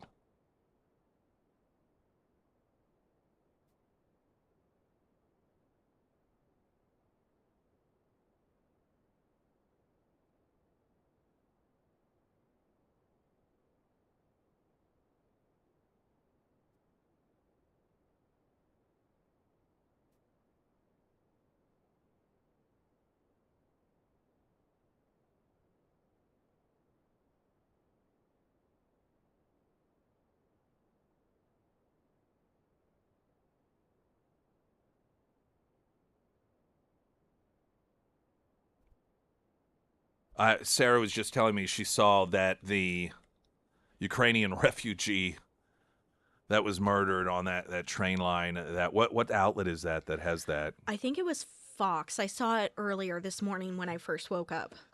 Is it a dorm room or an apartment? Yeah, it's an apartment or door. It's her bedroom, and it was on the back of her door. And she had a Black Lives Matter poster on there. Black Lives Matter poster. So she's somebody that apparently would have gone to bat for the guy who killed her. The guy who, as he walked off, not once but twice, to make sure everyone knew it, I got that white girl. Jeez. It's like everything that can possibly be heartbreaking and wrong about that story, and wrong as a reflection of our society, it is hitting all the marks. Ozarks elder law. Obviously, in life, there are things that we don't plan for. And the one thing that we're all going to at some point die. We're all going to have family members who die. But when you're younger, you think it's a long ways off. I don't have to worry about it unless, of course, you get diagnosed with some sort of disease or ailment that could lead to an early death. But generally, particularly when it comes to nursing homes, what do I care? What do I need to worry about that for? Nursing homes aren't simply for people that are extremely elderly. They oftentimes can house individuals that just aren't able to take care of themselves. And that is what oftentimes happens if you don't plan ahead. If you do not have someone assigned on your 18th birthday to take care of you if you get into some sort of accident, or, you hear these just, I say weird, they're unusual stories that somebody's swimming in the lake and then they get some sort of parasite that gets into their brain and puts them in a coma. And you're a young person or in your 30s or 40s and you have not assigned someone your power of attorney medically, government steps in. And in Missouri, just because you're married to someone, that does not by default mean that they're able to do it. You have to have this stuff taken care of and nailed down. Because guess what? If you're the one this happens to, it's your family that's going to have to deal with it. Consultation, what you need to do in order to plan for any and all of these circumstances. Consultation's free. 10 area locations with Ozark Elder Law. And they tell you up front, this is what it's going to cost you in order to make sure you're secure, and that is the price. There's no hourly. You don't have to worry about every time I call and ask a question, the clock starts, and that's another $300 a billable hour. That's not how they operate. OzarksElderLaw.com, also Nick's endorsements at KSGF.com. All right, Kamala Harris has this book coming out. I kind of forgot about it. It was a few weeks ago this was announced. What is it, 107 days or 170 days? Or it's set to come out, what, 107 next week? days. Something like that? The title reminds me of the movie, which I didn't see. But I believe it starred James Franco, and it was based off a true story. A guy who fell while rock climbing. Yeah. And he had to cut off. Was that given an... did then have it was something similar. Yeah, it seemed like the number of days that he was stuck down there. 107 Days is the name of her book. This is the amount of time I don't know. The whole thing is just so absurd. So absurd. 127 hours. All right. Okay. Well, I knew it was a number and then a designation of time. So I was in the arena. Fox News reporting, former Vice President Kamala Harris admits that former Joe President got tired while in office, but insists that there was no big conspiracy to cover up his decline. Harris made the claim in a newly released excerpt from her upcoming book, 107 Days, which details her experience running for president with frequent throwbacks to her time as number 2 in the White House. The excerpt, published by The Atlantic, focuses on her relationship with Biden and her frustrations with how she was treated in the Biden-Harris administration. So much like Hillary Clinton, and frankly most female women or women on the left who fail at something, they bitch about how it's everyone else's fault, how poorly they were treated. And so that's what she's going to be whining through the book. Quote, many people want to spin up a narrative of some big conspiracy at the White House to hide Joe Biden's infirmity. Here's the truth as I lived it. Joe Biden was a smart guy with long experience and deep convictions, able to discharge the duties of president. On his worst day, he was more deeply knowledgeable, more capable of exercising judgment, and far more compassionate than Donald Trump on his best. But at 81, Joe got tired. So he was just sleepy, that's all. Sleepy Joe. Quote, that's when his age showed in physical and verbal stumbles. See, she's staying away from, this is still the denial of what everyone knows. He had mental problems.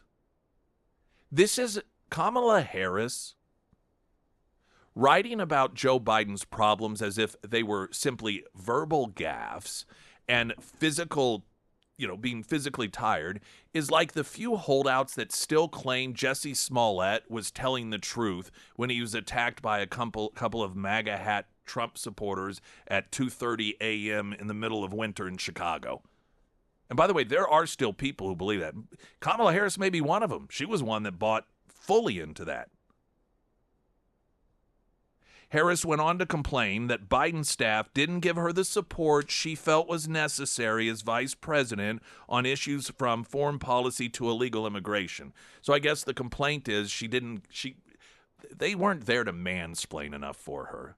How was she, as a woman, supposed to be capable of doing this stuff without Biden and his staff helping her? She complained that getting the White House press office, including then Press Secretary Karine Jean-Pierre, to defend her was almost impossible. Oh, my God. That's all these people did if Kamala Harris was brought up. Quote, worse, I often learned that the president's staff was adding fuel to negative narratives that sprang up around me. One narrative that took a stubborn hold was that I had a chaotic office and unusually high staff turnover during my first year, Harris wrote, going on to say that some people just can't hack it in a White House role. Oh, kettle calling, talk about, are you kidding me? So Kamala Harris is complaining the reason that she had high staff turnover is because she had a staff that they just couldn't hack in the White House. She's the same one that was complaining about having too many job duties. In the same book. The exact same book. And incidentally, who's responsible for her staff? Ultimately, it's her. So if she had a disproportionately high number of individuals working for her that just couldn't hack it, that's on her. You get one or two, but you learn. Sort of like Trump from the first administration to the second. World of difference. She went on to say, their thinking was sum zero. If she's shining, he's dimmed. So she's claiming that they had to make her look bad in order to make Joe look good. None of them grasp that if I did well, he did well, she added regarding Biden's staff. That, given the concerns about his age, my visible success as his vice president was vital. It would serve as a testament to his judgment in choosing me and reassurance that if something happened, the country was in good hands. My success was important to him. The former vice president also said Democrats across the board should have been more aggressive in pushing Biden not to run, saying it was reckless to leave the decision in his hands for so long. Now, according to her own words, she had lunch with Joe Biden every single day. Joe Biden claimed that when it came to all of the important decisions, she was in the room. So arguably, in terms of elected political Democrats, there was no one who was closer to him as an advisor and an observer of his behavior than Kamala Harris was. Yet, like everything else, it's everyone else's fault. She writes in her book, quote, this is Kamala Harris's new book, "It's Joe and Jill's decision. We all said that, like a mantra, as if we'd been hypnotized. Was it grace? Was it recklessness? In retrospect, I think it was recklessness. The stakes were simply too high. This wasn't a choice that should have been left to an individual's ego, an individual's ambition. It should have been more than a personal decision." What I think is hilarious about this, where she is toiling over the decision that Joe Biden would run for a second term. You know, was it the staff this? Was it me that? Was it Jill that? Not once did she mention the importance of the voters. Isn't that interesting? Almost as if the voters to the Democrat, and in her mind, were irrelevant when it came to making that decision. You see, there was a process. They went through it. And Kamala Harris was part of the political party that worked to rig the system in order to make it easier for him to get the nomination without serious opposition. And that included having RFK Jr. and Jill Stein and others thrown off the ballot wherever they thought it would hurt. Joe Biden with them being on it. It included them trying to, make sure that Trump couldn't be on the ballot, which of course the court said you can't do that. I mean, there was an entire process. And the irony of this, once again, is that the one person out of all of these people who we recognize was the least capable of making that sort of decision for himself is the one person that all the other people are saying should have known better. Just like every other person and issue, Joe Biden as a human being completely irrelevant to these people. He was a body that they felt increased their chances of retaining power, and once he was to them of no longer any use, they threw him to the curb, just like they do every other category of person or individual person.